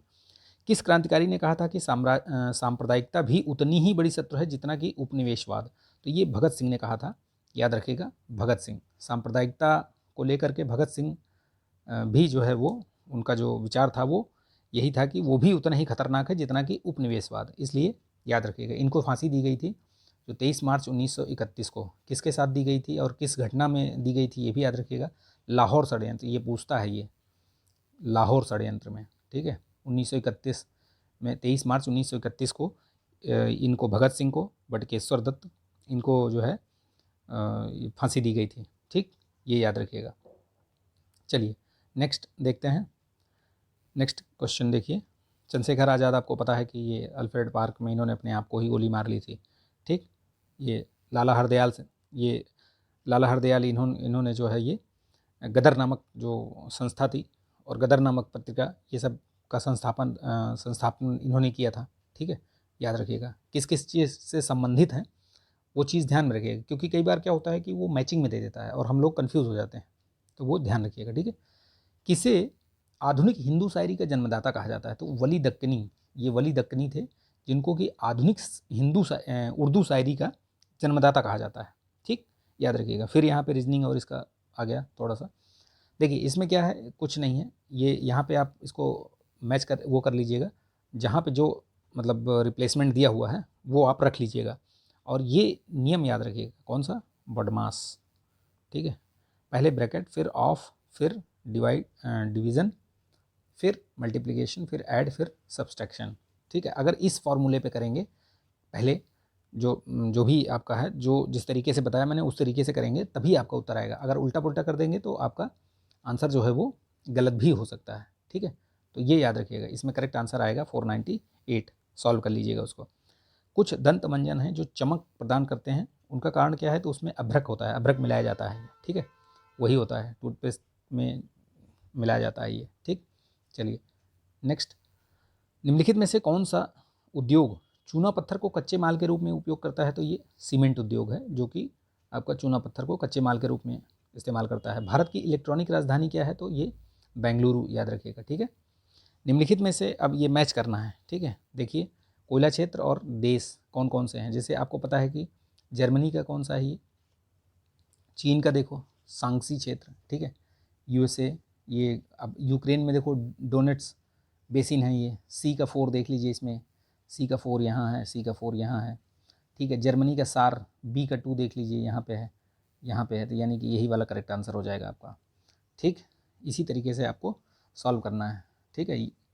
बाकी ये जो पेंसिल्वेनिया है, ये क्या है आपका यूएसए का हो जाएगा, ठीक। लोम्बोक जलडमरू मध्य ये किसके किसके बीच में है, तो ये बाली सागर को हिंद महासागर से जोड़ता है, याद रखिएगा, ठीक है। इंडोनेशिया का जो बाली और लोम्बोक द्वीप के बीच में, ठीक, ये चीज़ याद रखिएगा। तो आपको ये बाली और लोम्बोक याद रहेगा। आल्प्स, अब ये सूची मैच करना है, फिर से सूची वाले प्रश्न बहुत आते हैं भाई, ठीक है, इनको प्रैक्टिस जरूर करिएगा। यहाँ पे दिया हुआ है कि कौन सा ये जो पर्वत हैं ये कौन से टाइप के हैं, तो इनको आपको मैच करना है प्रकार, ठीक। तो आल्प्स क्या है, आपको वलित पर्वत का उदाहरण है, ये जो फोल्ड माउंटेन होते हैं, फोल्डेड या फोल्ड जो भी कहिए आप, वलित पर्वत, ठीक है। तो ये किसके उदाहरण हैं, ये आपके आल्प्स जो है ये इसका उदाहरण है, ठीक है, वलित पर्वत का। तो आपका A3 हो गया। A3 देखिए एक ही में है, अगर आप ऐसे भी आंसर लगाना चाहें तो आप ऐसे लगा के आगे बढ़ सकते हैं। फिलहाल मैं आपको बता देता हूँ, समझ में आ जाएगा। वासजेस जो है आपका ये भ्रंशोत्सव वाला है ये, ठीक है, भ्रंश, ठीक। विंध्य जो है आपका ये अवशिष्ट है, रेजिडुअल, ठीक है। फ्यूजियामा ये आपका इसमें ज्वालामुखी है, ठीक। तो ये इस तरीके से करेक्ट आंसर बी होगा इसका। अफ्रीका का सींग में किसे सम्मिलित नहीं किया गया है, ये मुझे लग रहा है कि अच्छा ठीक है, अफ्रीका का सींग जो हॉर्न ऑफ अफ्रीका होता है उसकी बात हो रही है, हॉर्न ऑफ अफ्रीका। तो उसमें कौन कौन से कंट्रीज़ आती हैं, कौन कौन सी नहीं आती हैं, वो देख लीजिए एक बार, ठीक है। देखिए याद रहेगा, इथियोपिया आती है उसमें, इरिट्रिया भी है, सोमालिया भी है, ठीक, ये भी है। इसके अलावा कौन सा है, जिबूती, इसका भी नाम याद रखिएगा, ठीक है, जिबूती। सूडान नहीं है उसमें, ठीक है। तो करेक्ट आंसर इसका क्या होगा, सूडान। वे 2 ग्रह जिनके उपग्रह नहीं हैं, तो कौन कौन से हैं भैया जिनके नहीं हैं उपग्रह, तो आप देखिए बुध और शुक्र के नहीं हैं, बाकी और सभी के हैं, चाहे 1 हो, चाहे 80 हो, चाहे 84 हो, 85 हो या 100 हो, ठीक है, लेकिन हैं। अच्छा बताइए, अभी सबसे सर्वाधिक, आप कमेंट कीजिएगा, आप लोग कमेंट नहीं करते हो, प्रश्न पूछता हूँ आप लोग उसका जवाब नहीं देते। सर्वाधिक जो ग्रह उपग्रह हैं, उपग्रह वो किस ग्रह के हैं अभी, ठीक है, एज ऑन किस ग्रह के हैं, बताइएगा कमेंट करके। एक ऐसे क्षेत्र में जहां वार्षिक वर्षा 200 सेंटीमीटर से अधिक होती है, ढलावदार पहाड़ी स्थल है, किसकी खेती के लिए विशिष्ट है, तो यहाँ पे चाय जो होती है, इस तरीके के क्षेत्रों में चाय वगैरह देखिए आप, चाहे वो असम साइड में ले लीजिए, इधर पूरा पूर्वोत्तर भारत में, ठीक है, या उधर पश्चिमी घाट में भी ले लीजिए, तो ऐसी जगहों पर चाय की खेती अधिक होती है, ठीक। दो राष्ट्रीय राजमार्ग, कन्याकुमारी श्रीनगर राजमार्ग और पोरबंदर सिलचर राजमार्ग, जो राष्ट्रीय राजमार्ग हैं, ये परियोजना मतलब ये निर्मित हो रहे हैं और कहाँ एक दूसरे से मिलेंगे ये, तो बेसिकली ये झांसी में मिलेंगे ये, ठीक है। ऐसे कटिंग जो होगा तो वो झांसी में, कहने का मतलब ये है, ठीक है, अलग अलग हैं।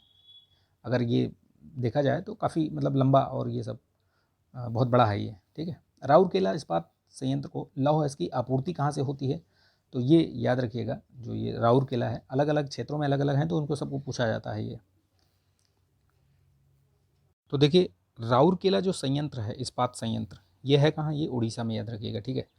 पूछ रहा है कि लौह अयस्क की आपूर्ति कहाँ, किस उससे होती है, संयंत्र से, तो याद रखिएगा क्योंझर से होती है, ठीक है। यहाँ लौह अयस्क तो क्योंझर से होता है, याद रखिएगा। झरिया और रानीगंज ये सबसे क्या है, कोयला आपूर्ति होता है, कोयला और ये सब चीज़ें जो है कहाँ से, झरिया से भी आती है, रानीगंज से भी आता है, ठीक है, ये कोयला वगैरह के लिए वहाँ से, ठीक है, याद रखिएगा। ब्रह्म निकल मैगजीन का प्रकाशन राजा राम मोहन राय द्वारा किया जाता था, यह किस भाषा में, तो ये याद रखिएगा, ये अंग्रेजी भाषा में, ब्रह्म निकल मैगजीन। इसके अलावा भी मिरातुल अखबार फारसी में आता था, ठीक, याद रखिएगा। इनको पुनर्जागरण का पिता कहा जाता है, मैंने पहले भी बताया कि आधुनिक पुनर्जागरण के ये पिता कहे जाते हैं, ठीक है, ब्रह्म समाज की स्थापना की थी इन्होंने, याद रखिएगा। ठीक है, यम नचिकेता संवाद, यम नचिकेता संवाद जो है ये कठोपनिषद, याद रखिएगा, कठोपनिषद में। ठीक है, ये सब जैसे ये है ना, एक एक चीज़ और याद रखिएगा, मुंडकोपनिषद से सत्यमेव जयते, सत्यमेव जयते। ठीक है, ये उपनिषद वगैरह वाला मैंने सब उसमें करा रखा है। ठीक है, ताबड़तोड़ वाले जो सीरीज़ है ताबड़तोड़ वाली, उसको देख लीजिए आप, ताबड़तोड़ रिवीजन हो जाएगा आपका। ठीक, उसको देखिए आप, बहुत सॉलिड सॉलिड जो टॉपिक हैं वो करवाए हैं, मोस्ट वैल्यूएबल टॉपिक्स। ठीक, जहाँ से हमेशा प्रश्न पूछा जाता है, कोई भी परीक्षा हो। मोहम्मद बिन कासिम के सिंध पर आक्रमण के समय वहाँ का शासक कौन था? तो ये दाहिर था, याद रखिएगा। कौन था वहाँ पे? दाहिर। इसका आक्रमण कब हुआ था? 712 ईस्वी में। ठीक, ये भी याद रखिएगा। ठीक है, 712 ईस्वी में। ठीक, चलिए, निम्नलिखित में से कौन सा युग्म सही सुमेलित नहीं है? लिपुलेख जो है वो उत्तराखंड, ठीक है। नाथुला देखो ये अरुणाचल में है क्या? बताइए आप, कमेंट कीजिए। रोहतांग में ये हिमाचल प्रदेश, ठीक है। पालघाट ये केरला में। ये नाथुला जो है ये सिक्किम में है। ठीक, सिक्किम में है, ये याद रखिएगा। जेलेपला नाथुला, ठीक है, ध्यान रखिएगा। चलिए नेक्स्ट देखते हैं। पूरा पूरा ये सब दर्रा वर्रा सब करवाया हुआ है ताबड़तोड़ सीरीज में। निम्नलिखित नदियों में से कौन सी एक लद्दाख एवं जास्कर पर्वत श्रेणी के मध्य प्रवाहित होती है? तो आपको बताना है कि लद्दाख श्रेणी और जास्कर श्रेणी के बीच में कौन सी प्रवाहित होती है? तो सिंधु प्रवाहित होती है। ठीक है, याद रखिएगा। मैपिंग से मैप बेस्ड क्वेश्चन जरूर आता है। भारत के निम्नलिखित पर्वत श्रेणियों को उनकी अवस्थिति के अनुसार उत्तर से दक्षिण में ये आपको सेट करना है, यानी व्यवस्थित करना है। ठीक है, उत्तर से दक्षिण, यानी इधर से ऐसे नीचे की तरफ ये। ठीक है, ये इधर नॉर्थ हो गया, इधर साउथ हो गया, इधर आपका पश्चिम, इधर पूर्व। ठीक है, इस तरीके से होता है इसमें। तो बोल रहा है कि इसको आपको लगाना है उत्तर से दक्षिण, यानी ऐसे, जिधर ये एरो का निशान बना हुआ है। ठीक है, तो आप लगाइए इसमें। देखिए सबसे पहले कौन सा आएगा? सबसे पहले K2 है एकदम ऊपर सबसे नॉर्थ में। ठीक है, आपका अनाईमुड़ी सबसे नीचे आएगा, यानी कि ऑप्शन के हिसाब से जाएंगे तो देखिए सबसे आगे ये आपका K2 और सबसे नीचे सबसे साउथ में अनाईमुड़ी। ठीक है, ये इस तरीके से। फिर उसके बाद ये डोडा बेटा आएगा इसके बाद ही, फिर उसके बाद नंदा देवी। तो यानी कि ये वाला जो बी वाला है करेक्ट आंसर आपका आ जाएगा। ठीक, मेकांग डेल्टा ये कहाँ है? तो ये वियतनाम, वियतनाम में है ये। ठीक है, मेकांग नदी है उसी का ये डेल्टा बनाती है ये, तो ये याद रखिएगा। ठीक है, इसके बारे में कहा जाता है कि ये मतलब ये एशिया की 7वीं सबसे बड़ी नदी है ये। ठीक है, ये ध्यान रखिएगा। मेकांग डेल्टा, इससे कई बार प्रश्न पूछता है कहाँ किस किस उससे कंट्री से होकर गुजरती है, ये भी पूछा गया है। ठीक है, तो ये याद रखिएगा कि ये चीन, म्यांमार, थाईलैंड, लाओस, कंबोडिया तथा वियतनाम से होते हुए दक्षिण चीन सागर में ये मिलती है जाके। ठीक, तो ये भी याद रखिएगा। जवाहर नक्षत्रशाला निम्नलिखित में से कहाँ अवस्थित है? तो जो जवाहर नक्षत्रशाला है वो प्रयागराज में है। ठीक है, कहाँ है? प्रयागराज में, याद रखिएगा। निम्नलिखित कथनों पर विचार करना है। लोक नाट्य नौटंकी का आयोजन प्रायः संपूर्ण प्रदेश में किया जाता है। तो ये यूपी के उसमें कहा गया है, तो ठीक ही है। नौटंकी आपको लगभग लगभग हर जगह दिखाई देता है, थोड़ा बहुत मतलब कम ज़्यादा। उत्तर प्रदेश में कानपुर और हाथरस नौटंकी, ये जो है शैली, मतलब इसे यहाँ के घराने जो है वो फेमस हैं। तो ये दोनों कथन सही हैं, याद रखिएगा। नौटंकी के लिए हाथरस और ये कानपुर दोनों घराने ये प्रसिद्ध हैं। ठीक, चलिए नेक्स्ट देखते हैं। यहाँ पे मैच करना है आपको, यहाँ पे बताना है इसमें कि कौन कहाँ से संबंधित था। देखिए इसमें दिखाई दे रहा है ना, थोड़ा सा और ऊपर कर देते हैं इसको, तो इसको देख लेते हैं। देखिए जैसे भारतेंदु हरिश्चंद्र के बारे में आपको पता है कि ये बनारस से संबंधित हैं। ठीक है, अगर A का 3 आपको पता है तो एक ही ऑप्शन आएगा, टिक लगाइए और आगे बढ़िए, गोला खींच, गोले को रंग दीजिए। ठीक, ठीक है। आचार्य रामचंद्र शुक्ल ये बस्ती से संबंधित थे। ठीक है, महावीर प्रसाद द्विवेदी रायबरेली से, और मैथिली शरण गुप्त ये आपके झांसी से। ठीक है, मैथिली शरण गुप्त को क्या आप बताइए, इनको क्या कहा जाता था? इनको कौन सी उपाधि दी गई थी? आप बताइएगा, कमेंट में बताइएगा, मैं नहीं बताऊंगा इसको, आप बताइएगा। अब यहाँ पे कुछ झील दी हुई हैं और उनके दिए हुए जगह कहाँ कहाँ है। तो करेला और इतौजा ये आपका लखनऊ में पड़ता है। ठीक, याद रखिएगा। A का 4 एक ही में है ये, आप अगर ऐसे भी चाहें तो टिक लगाइए और इसमें आगे बढ़िए। ठीक, लीलौर झील आपका ये बरेली में पड़ती है, लीलौर झील आपका ये बरेली में है। ठीक है, मोती और गौर झील ये आपका ये कहाँ पे है? मोती और गौर झील आपका रामपुर में, ठीक है, और ये दरवन झील ये आपकी अयोध्या में। तो ये याद रखिएगा। इस तरीके से प्रश्न बहुत पूछता है। मैप जो आधारित प्रश्न हैं उनकी संख्या दिन प्रतिदिन बढ़ती जा रही है। निम्नलिखित लोक नृत्यों में से कौन सा लोक नृत्य उत्तर प्रदेश के पूर्वांचल क्षेत्र से संबंधित है? तो देखिए, लोक नृत्य तो ये सारे ही यूपी में होते हैं, ठीक है, लेकिन वो एक पर्टिकुलर एक उसका पूछ रहा है कि पूर्वांचल से संबंधित कौन सा है। तो घड़ा नृत्य ये आपका पूर्वांचल से है क्या? बिल्कुल नहीं है, ये आपका इधर है पश्चिमी क्षेत्र से। बेसिकली ये घड़ा नृत्य ही है जो चरकुला नृत्य बोलते हैं, ठीक है, ब्रज क्षेत्र से संबंधित है ये। नटुआ जो इसमें आपका है यही है जो आपका पूर्वांचल से संबंधित है। घोड़ा भी आपका बुंदेलखंड से है, ढिंढिया भी आपका अलग है, ठीक। ढिंढिया नृत्य ये भी आपका इधर ही इसी साइड से है, ठीक है, याद रखिएगा इसको। तो इसमें जो करेक्ट आंसर होगा नटुआ होगा, ठीक है। तो इसमें जो अच्छा दो पूछा है ये ना, हाँ, तो ये नटुआ और ये ढिंढिया दोनों यहीं के हैं, ठीक है, दोनों यहीं के हैं। बाकी ये वाला मैंने बता दिया आपको, घोड़ा नृत्य जो है ये अहीरों द्वारा किया जाता है, ये घोड़ा नृत्य, ठीक। ये और कहाँ पे? बुंदेलखंड में। और घड़ा नृत्य वाला मैंने बता दिया आपको, ये जो चरकुला नृत्य है इसी घड़ा नृत्य भी बोलते हैं, ठीक है। तो इसका जो करेक्ट आंसर होगा वो होगा सी, 3 और 4। निम्नलिखित कथनों पर विचार करिए। आप बताइए, आपको कि इसमें बताना है कि खड़ी बोली, इसमें सही कथन पूछा है ना, हाँ, खड़ी बोली का विकास सौरसैनी से हुआ है, तो बिल्कुल ठीक है। ब्रज भाषा का विकास सौरसैनी से हुआ, ये भी ठीक है, ठीक है। लेकिन भोजपुरी का विकास खड़ी बोली से नहीं हुआ है ये, ठीक, खड़ी बोली से नहीं हुआ है, इसको याद रखिएगा। ये दोनों खड़ी बोली और ब्रज भाषा तो ठीक है सौरसैनी से हुआ है खड़ी बोली, ठीक, लेकिन भोजपुरी अर्धमागधी से हुआ है। किससे हुआ है? अर्धमागधी से। तो उसमें क्या पूछा था? सही पूछा था, तो सिर्फ 1 और 2 जो है वो करेक्ट है, बाकी सब आपके ऐसे ही हैं, मतलब गलत हैं, ठीक है। उत्तर प्रदेश में वैकल्पिक ऊर्जा संस्थान की स्थापना कब हुई थी? तो ये याद रखिएगा 1983 में हुई थी वैकल्पिक ऊर्जा विकास संस्थान की स्थापना, ठीक है। ये एक स्वायत्तशासी संस्था है, ठीक, तो ये भी याद रखिएगा, ये ध्यान रखिएगा। महत्वपूर्ण यूपी स्टैटिक जीके है, क्या पता पूछ ही ले। उत्तर प्रदेश में राज्य बाल संरक्षण आयोग की स्थापना कब हुई थी? तो याद रखिएगा 2013 में हुई थी, बाल अधिकार संरक्षण आयोग, ठीक है, 2013 में। निम्नलिखित घटनाओं पर विचार करना है और बताना है इन्हें, मतलब क्रोनोलॉजी में लगाना है इसको, कालक्रम। तो देखिए, कांग्रेस की स्थापना आपको पता है कि 1885 में हुई थी, ठीक है। ये जो आया था ना देसी भाषा प्रेस अधिनियम, ये 1878 में आया था, ठीक, लिटन के टाइम पे। स्थायी बंदोबस्त आपको पता है कि ये कब आया था? 1793 में।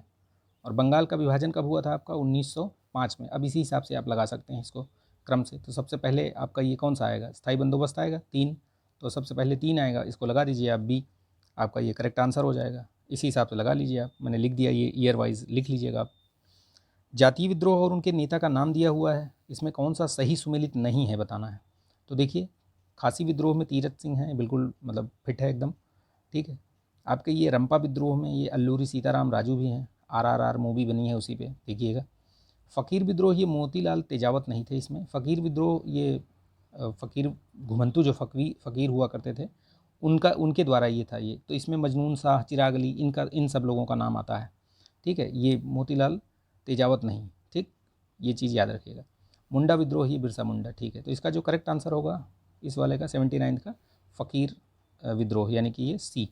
अब इसमें आपको त्रिभुज बताने हैं कितने हैं, तो काउंट कर लीजिए, बहुत ईजी है इसको काउंट करना। अगर आप इसको पूरा मतलब काउंट करेंगे तो इसमें आपको 6 त्रिभुज दिखेंगे, ठीक है, सीधे सीधे 1 2 3 4 5, ठीक है, और एक ये 6, बस, ठीक। फिर यहाँ पे मैंने जो बताया था आपको ये वाला फार्मूला, इस वाले 81 में बॉडमास, ठीक है, यही फार्मूला लगाइए आप इसमें, ये आपका सही हो जाएगा, मतलब करेक्ट एकदम सही आंसर आएगा और 1 आएगा इसमें, ठीक है। उत्तर प्रदेश का नाम, राज्य जो है वो उत्तर प्रदेश से मतलब किस समय ये गठित हुआ था, उत्तर प्रदेश नाम कब रखा गया था? तो 24 जनवरी 1950 याद रखिएगा, ठीक, 24 जनवरी 1950 याद रखिएगा इसको। सूची 1 को सूची 2 से यहाँ पे मैच करना है। फिर से आर्थिक क्षेत्र दिए हैं और वहाँ पे जिलों की संख्या, तो बहुत महत्वपूर्ण है, याद रखिएगा। जैसे पूर्वी क्षेत्र में 28 ज़िले हैं, ठीक है, और पश्चिमी में आपके सबसे ज़्यादा 30 ज़िले हैं। केंद्रीय में आपके 10 ज़िले हैं और बुंदेलखंड में ये आपके 7 ज़िले आते हैं। तो ये महत्वपूर्ण चीज़ है, आप याद रखिएगा, इसका करेक्ट आंसर सी हो जाएगा।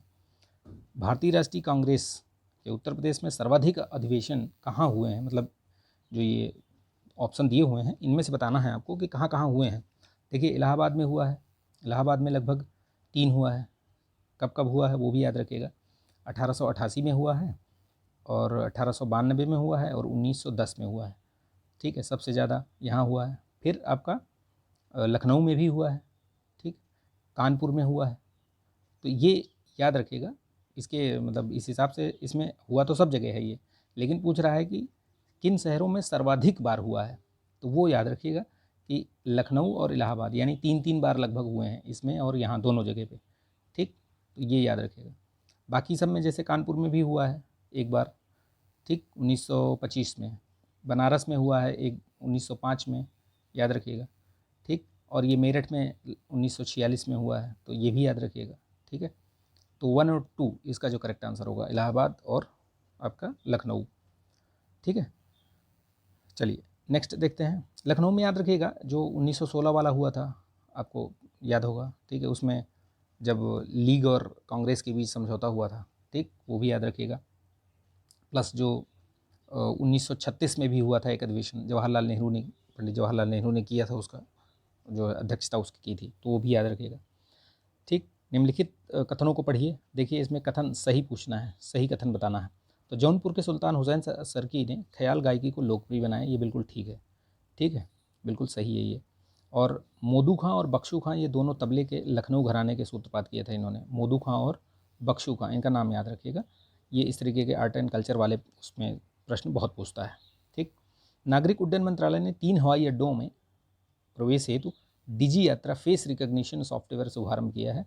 तो यह सुविधा उत्तर प्रदेश के किस हवाई अड्डे में शुरू की गई है बेसिकली, तो ये याद रखिएगा, लाल बहादुर शास्त्री हवाई अड्डा जो वाराणसी वाला है, उसी में ये शुरू किया गया है पहले।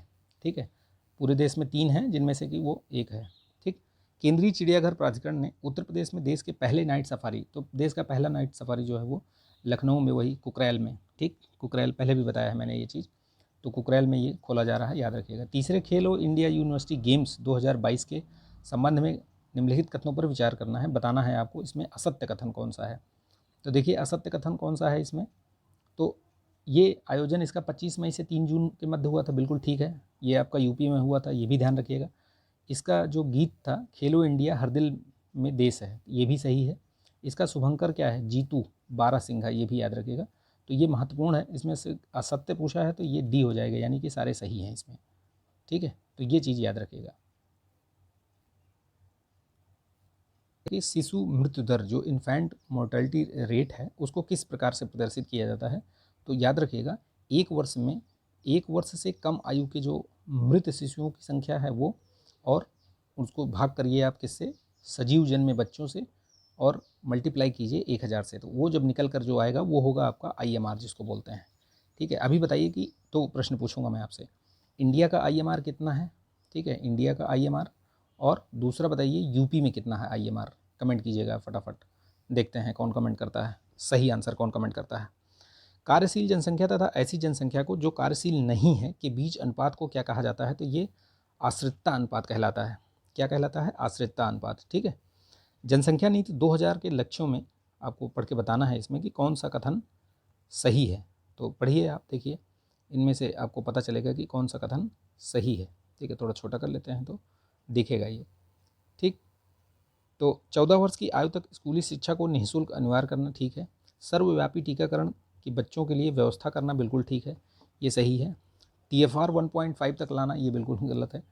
ठीक है, लड़कियों को विवाह योग्य आयु में कमी करना, कमी नहीं करना, बढ़ोतरी करना। ठीक है, तो पहला और दूसरा सही है, बाकी गलत है। ठीक, चलिए नेक्स्ट देखते हैं। वर्ल्ड इकोनॉमिक आउटलुक अप्रैल 2023 किस संस्था द्वारा जारी किया जाता है, तो ये IMF द्वारा जारी किया जाता है। याद रखिएगा, बहुत सारी चीज़ें, जो बहुत सारे रिपोर्ट्स हैं वो सब किस संस्था द्वारा जारी की जाती हैं, वो आप एक लिस्टिंग बना के रखिए। ठीक है, वर्ल्ड बैंक द्वारा कितने, मैंने वैसे बताया है, ताबड़तोड़ वाले में आप देखेंगे तो मैंने सब बता रखा है। ठीक है, उनके जो ये जो संस्थान हैं, इनके जो है आपके हेडक्वार्टर्स भी आपको याद होने चाहिए। ठीक, तो ये याद रखिए, जैसे वर्ल्ड बैंक और ये इसका न्यूयॉर्क में है, याद रखिएगा। ठीक है, WTO का आपका जिनेवा में है। OECD का कहाँ है, आप कमेंट करके बताइए मुझे, OECD का कहाँ है। नीति आयोग द्वारा जारी MPI रिपोर्ट 2023, ये क्या है MPI बेसिकली, ये मल्टी डायमेंशनल पॉवर्टी इंडेक्स है, ठीक। तो इसमें पूछा है कि अवरोही क्रम, यानी सबसे ज़्यादा किस में है और सबसे कम किस में है, तो बिहार, फिर आपका झारखंड, मेघालय, उत्तर प्रदेश, ये आपका सही क्रम है, ठीक है। 13.5 करोड़ जो है जनसंख्या गरीबी रेखा से बाहर आई है, ये मतलब इस रिपोर्ट में बताया गया है। और सबसे ज़्यादा जहाँ गरीबी कम हुई है वो है उत्तर प्रदेश और बिहार, इन दो प्रदेशों में सबसे ज़्यादा जो है गरीबी कम हुई है, मल्टी डायमेंशनल, ठीक। वर्ष 2022-23 में मनरेगा के अंतर्गत महिलाओं की जो भागीदारी दर रही है वो 56% रही है। महत्वपूर्ण है, मेंस के लिए भी लिख के रखिएगा आप।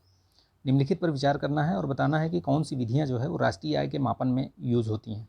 तो ये उपभोग, उत्पादन और आय, ये तीनों जो है वो यूज़ होती हैं, तो याद रखिएगा 1 2 3, ठीक है। करेक्ट आंसर इसका क्या होगा, 1 2 3। लोकसभा में अनुसूचित जातियों के आरक्षण का प्रावधान भारतीय संविधान के किस अनुच्छेद के अंतर्गत किया गया है, तो ये याद रखिएगा 330 में किया गया है, ठीक है, 330 में। ये इसमें जो इस वाले में करेक्ट आंसर कौन सा होगा, इसमें उपभोग नहीं, उपभोग मैंने आपको ये गलत बता दिया, उत्पादन, आय और ये व्यय विधि, ठीक है, ये तीनों हैं, मतलब ये आपके 2 3 4, ठीक है, ये याद रखिएगा, उपभोग नहीं है, उत्पादन है, आय और व्यय है, ठीक है। चलिए नेक्स्ट देखिए, ये बता दिया मैंने आपको, 330 बता दिया, ठीक है। चलिए आगे बढ़ते हैं, 330 के अलावा चलिए 97 में देखिए, राष्ट्रीय आपातकाल में भी निम्न में से कौन सा एक अधिकार सीमित या समाप्त नहीं किया जा सकता, तो कौन सा है ये राष्ट्रीय आपातकाल में, ये वाला अधिकार जो है आपका नहीं ख़त्म किया जा सकता, ठीक, याद रखिएगा, ठीक है। राष्ट्रीय आपातकाल कौन घोषित कौन करता है, राष्ट्रपति करता है। किसके सिफारिश पे करता है, तो मंत्रिमंडल के सिफारिश पे, ठीक है। इस चीज़ को याद रखिएगा, मैंने पूरा एक वीडियो बनाया हुआ है ताबड़तोड़ वाले में, देखिएगा आपातकाल पर, ईच एंड एवरीथिंग, आप उसमें भूलेंगे नहीं, तो उसको देख लीजिएगा आप, ठीक। लोकसभा द्वारा पारित धन विधेयक को राज्यसभा कितने समय तक के लिए रोक सकती है, तो सिर्फ 14 दिनों तक रोक सकती है, ठीक है। उसके बाद एकदम राज्यसभा के पास सीमित अधिकार होते हैं, लोकसभा के पास असीमित अधिकार होते हैं, ठीक है। धन विधेयक कौन डिसाइड करता है, तो लोकसभा अध्यक्ष, ठीक है, लोकसभा का अध्यक्ष डिसाइड करता है कि ये धन विधेयक है या नहीं है, याद रखिएगा। 110 आर्टिकल, अनुच्छेद 110, ठीक, उसमें बताया गया है कौन सा धन विधेयक है, कौन सा नहीं है, ये भी पूछा गया है, इसलिए मैं इसको बता रहा हूँ आपको। संविधान के निर्वचन के संबंधित वाद पर विचार करने के लिए सर्वोच्च न्यायालय के न्यायाधीशों की संख्या कम से कम कितनी होनी चाहिए, तो याद रखिएगा 5, जिसको संवैधानिक पीठ बोलते हैं, ठीक है। अगर 5 जजों की बेंच बैठ रही है, दैट मीन्स वो संवैधानिक पीठ कही जाएगी, ठीक, इसलिए उसको याद रखिएगा। चलिए, जैसे अभी एक केस अभी आरक्षण वाला आपको बहुत सुनाई दे रहा होगा, मराठा आरक्षण भी है, बीच बीच में पटेल पाटीदार आरक्षण और बहुत सारे उधर जाट आरक्षण, तो ये सब आरक्षणों को लेकर के जो इंदिरावाद साहनी ये हुआ था ना, इंदिरा साहनीवाद, तो उसमें 9 जजेस की वो बैठी थी, को लेकर के यही इंदिरा साहनीवाद वाला ही समस्या चल रही है, सुप्रीम कोर्ट ने उस पर रोक लगा रखी है।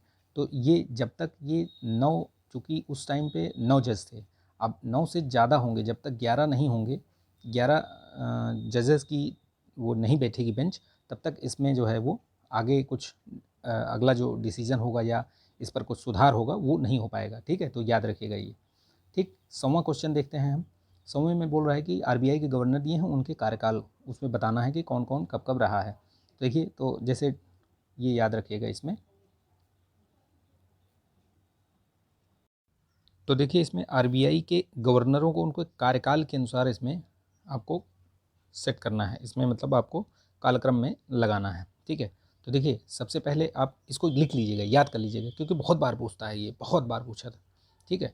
मतलब इनसे ही नहीं, मतलब यही सेम नहीं, लेकिन इनमें से 1 2 लोग आपको हमेशा मिल जाएंगे, तो इसलिए इनका कार्यकाल लिख लीजिएगा। जैसे आपके जो एस वेंकट रमन हैं ये, ठीक है, ये आपके 90 से 92 तक रहे हैं, ठीक है, 1990 से लेकर के 1992 तक रहे हैं, ठीक, इनका याद रखिएगा, ठीक है। विमल जालान आपके ये 97 से लेकर के 2003 तक रहे हैं, ठीक है, याद रखिएगा। और आपका जो आपके ये वाई रेड्डी साहब, इनका भी याद रखिएगा, 2003 से 2008, 2003 से 2008, ये याद रखिएगा, लिख लीजिएगा, कहीं भूल जाएंगे। डी सुब्बा राव ये आपके 2008 से लेकर के 2013 के बीच में, ठीक। तो याद रखिए, इस तरीके से आप देखेंगे तो सी वाला जो है आपका ये करेक्ट आंसर आएगा। याद रखिएगा, पहले ये जो सबसे पुराने इसमें कौन से, ये वेंकटरमन साहब हो गए, ठीक है। उसके बाद आपके ये 2000 ये 3 तक रहे, 3 के बाद ये 3 से 8 तक कौन रहा आपका, ये वी रेड्डी साहब रहे। फिर ये नहीं, ये रहे ना, ये वाले 97 से 2003 तक, ठीक। ये याद रखिएगा, 97 से 2003 तक कौन रहा, विमल जालान साहब रहे, ठीक है। तो 2, 3, 4 और 1, ठीक, करेक्ट। ये लिख लीजिएगा, फिर से बता दे रहा हूँ। एस वेंकटरमन साहब आपके 90 से लेकर 92 तक रहे। विमल जालान साहब आपके 97 से 2003 तक रहे, ठीक है। वाई रेड्डी साहब आपके 2003 से 8 तक रहे। डी सुब्बा राव 8 से 13 तक रहे। याद रखिएगा, करेक्ट आंसर सी, ठीक है। इस तरीके से बहुत क्रोनोलॉजी बहुत पूछता है, क्योंकि इसमें बड़ा कन्फ्यूज़न रहता है ना, कौन कब रहा क्या रहा, तो इसलिए याद रखिएगा, ठीक है। देखिए इसमें बोला है कि एमएसएमई, देखिए एमएसएमई इसमें आपको पता होना चाहिए कि एमएसएमई जो उद्योग हैं उनके क्या है क्राइटेरिया। तो याद रखिए, देखिए जैसे एमएसएमई है तो जो माइक्रो है, सूक्ष्म, उसमें ये आपका 1 करोड़ और 5 करोड़, याद रखिएगा, ठीक। और ये जो एमएस फिर स्मॉल आ गया तो 10, 50, और ये मध्यम में ये 50, 250 करोड़, याद रखिएगा, ठीक है। एक टर्नओवर है और एक है एनुअल आपका, ये एक टर्नओवर होता है और एक होता है लाभ, वो वाला, ठीक है। कारोबार की वार्षिक सीमा, ठीक। ये चीज़ निवेश की सीमा, इन्वेस्टमेंट, 1 मिनट, ये जो है आपकी 1 करोड़ है निवेश, इन्वेस्टमेंट, ठीक। और ये जो 5 करोड़ है ये टर्नओवर जिसको बोलते हो आप, वार्षिक जो व्यापार या कारोबार, ठीक है, टर्नओवर, ठीक है, ईयरली, ये है। तो ये 1 करोड़ और 5 करोड़ ये आपके सूक्ष्म हो गया, 10 करोड़ से 50 करोड़ ये लघु हो गया, और 50 से 250 ये आपका मध्यम हो गया। ये पहले कम था, बाद में इसको चेंज किया गया है परिभाषा, ठीक। तो इसमें जो करेक्ट आंसर होगा वो होगा आपका डी, ठीक, 213। राष्ट्रीय लघु उद्योग निगम NSCI, ठीक है, NSIC, इसकी स्थापना कब हुई थी, 1952 में, 1955 में, सॉरी माफ़ कीजिएगा, 1955 में हुई थी, ठीक। याद रखिएगा 1955 में। ये भी किसके लिए है, ये बेसिकली यही जो ऊपर बता रहा था, MSME के लिए ही है ये, ठीक। MSME, ये देखिए, अगर आपने कभी शायद कभी अभी आपने सरकारी उसमें अगर कुछ कहीं पे अप्लाई किया हो, जो टेंडर वगैरह के लिए, अगर किसी को आपने देखा हो अप्लाई करते हुए, और अगर उसके पास वो MSME आप अपने आप को मतलब बताता है, तो ये NSIC का उसके पास सर्टिफिकेट होना ज़रूरी है, ये मैंडेटरी है, ठीक है। तो याद रखिएगा, भारत में मतलब उसमें रजिस्ट्रेशन होना चाहिए, वो रजिस्टर्ड होना चाहिए। भारत में सीमांत जोत के संदर्भ में आपको बताना है कि कौन सा कथन सही है, ठीक है। तो बताना है इसमें कौन सा जोत सही है, तो कथन सही है तो ये 1 हेक्टेयर से 2.5 एकड़ से कम हो, ठीक है, याद रखिएगा।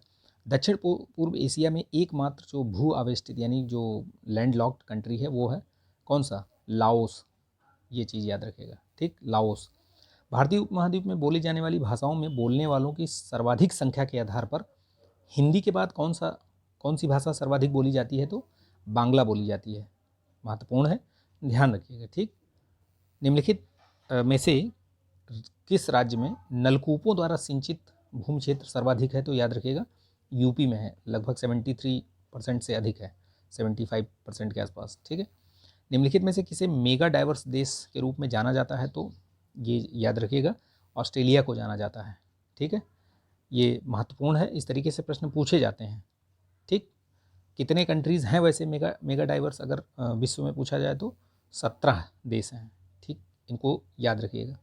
कैसे हैं वो भी बता देता हूँ मैं आपको।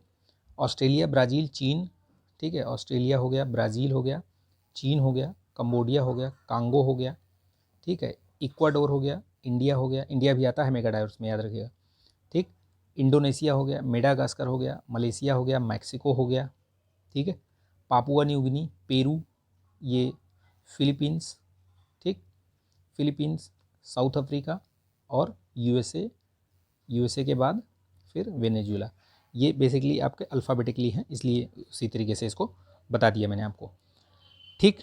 तो इसमें ऑस्ट्रेलिया है। अगर भारत पूछा जाए तो भारत भी है वो मेगा डाइवर्स में, ठीक। निम्नलिखित में से ये बेसिकली विविधता, जो जैव विविधता है उसी के आधार पे है, कहाँ पे बहुत ज़्यादा विविधता पाई जाती है, जैव विविधता। जैसे इंडिया में भी जो पूरे विश्व की जैव विविधता पाई जाती है उसका लगभग अप्रॉक्सीमेटली मतलब 8% जो है वो अप्रॉक्स जो है वो 8% जैव विविधता भारत में पाई जाती है। ठीक है, अब इसमें कौन सा सुमेलित नहीं है पूछा है, तो देखिए इसमें कौन सा सुमेलित नहीं है, जलवायु प्रथम विश्व जलवायु सम्मेलन, ये क्या देखिए आपका मैच है क्या, मैच नहीं है ये, कि मैच है ये, नहीं मैच है। ठीक है, देखिए इसमें मैच्ड है ये, ठीक, इसमें मैच्ड है ये। पृथ्वी का शिखर सम्मेलन जो हुआ था ये, उसमें एजेंडा 21 था, ये भी ठीक है, ठीक है, ये याद रखिएगा। इसमें पृथ्वी शिखर सम्मेलन +5 जो 92 में शिखर सम्मेलन हुआ था, ठीक है, 1992 में, और उसी से 5 प्लस कर दिया तो ये शिखर सम्मेलन +5, इसीलिए लिखा है +5, तो ये 97 में हुआ। ये कार्बन व्यापार मॉन्ट्रियल प्रोटोकॉल, ठीक है, तो ये मॉन्ट्रियल प्रोटोकॉल बेसिकली इससे नहीं संबंधित है, कार्बन क्रेडिट से नहीं संबंधित है, कार्बन क्रेडिट से नहीं है, ये है किससे, मॉन्ट्रियल वाला जो है ये आपका ओजोन वाले उससे है, ठीक, याद रखिएगा ये। ठीक है, क्योटो प्रोटोकॉल जो है वो कार्बन व्यापार को वो करता है, जो कार्बन क्रेडिट की अवधारणा है वो क्योटो प्रोटोकॉल में है, ठीक है, ये याद रखिएगा।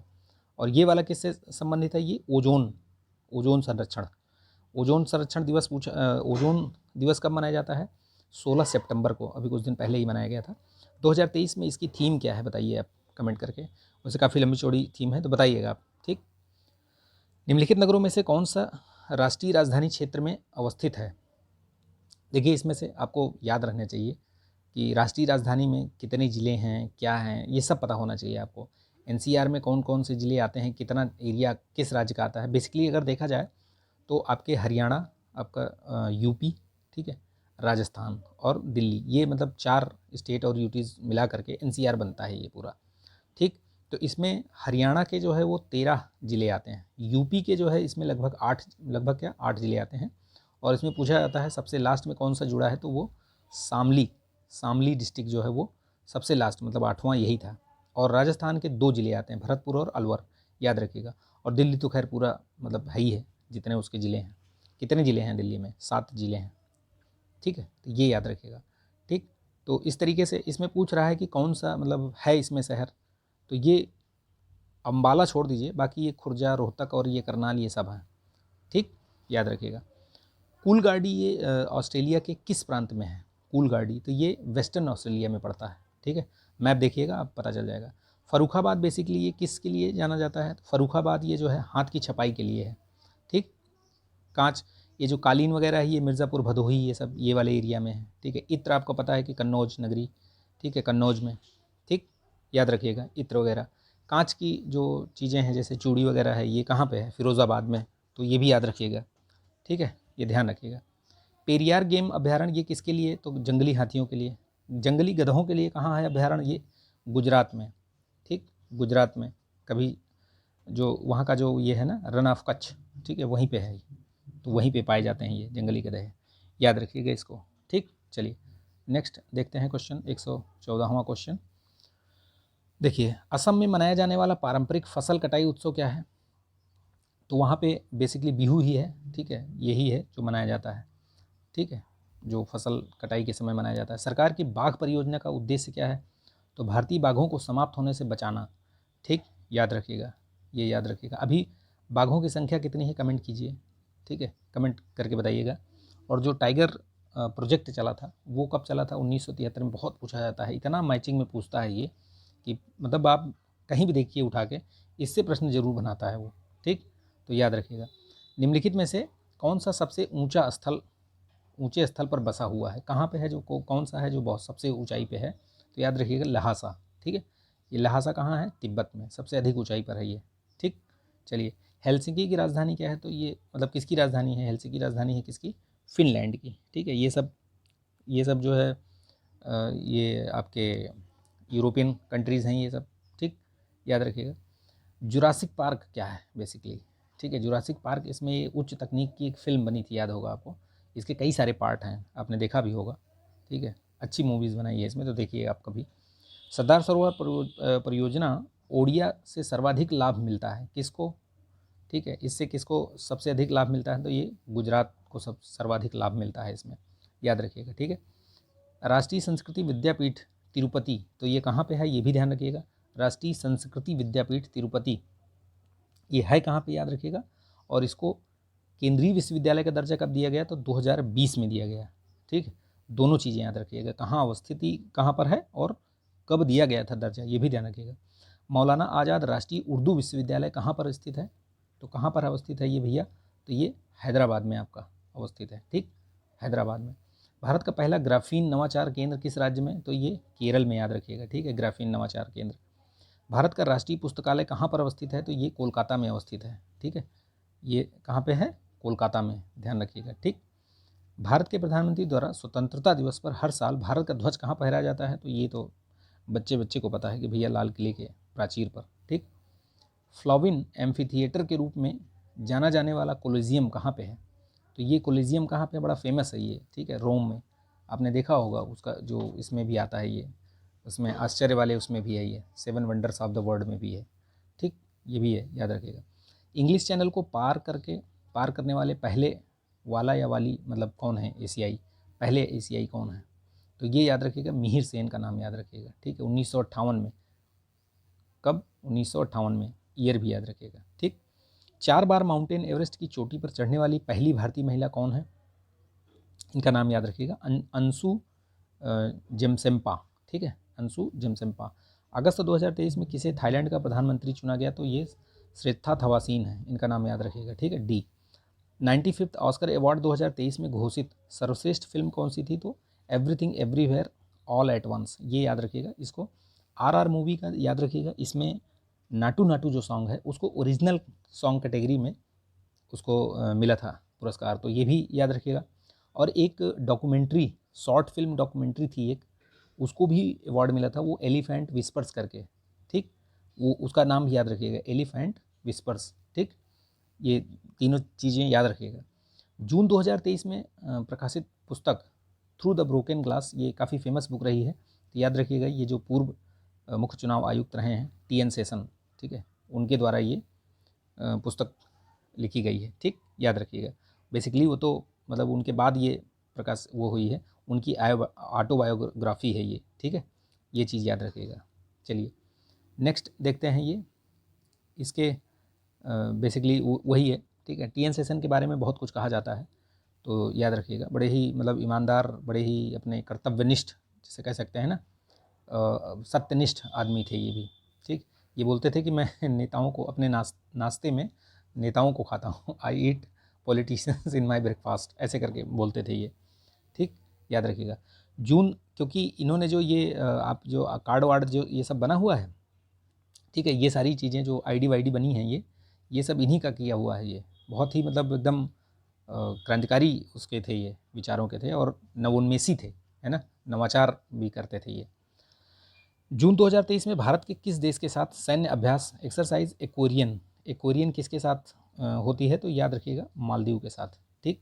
इंडोनेशिया वगैरह के साथ, जैसे गरुण शक्ति हो गई, ठीक, याद रखिएगा। सिम्बैक्स हो गया श्रीलंका के साथ।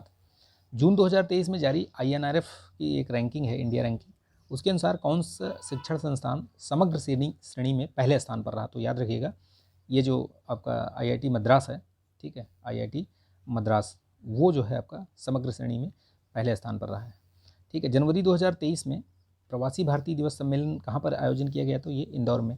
ये प्रत्येक वर्ष दो बार वो मनाया जाता है, 2 साल में एक बार, मतलब प्रत्येक वर्ष नहीं, 2 वर्ष में एक बार मनाया जाता है, ठीक है।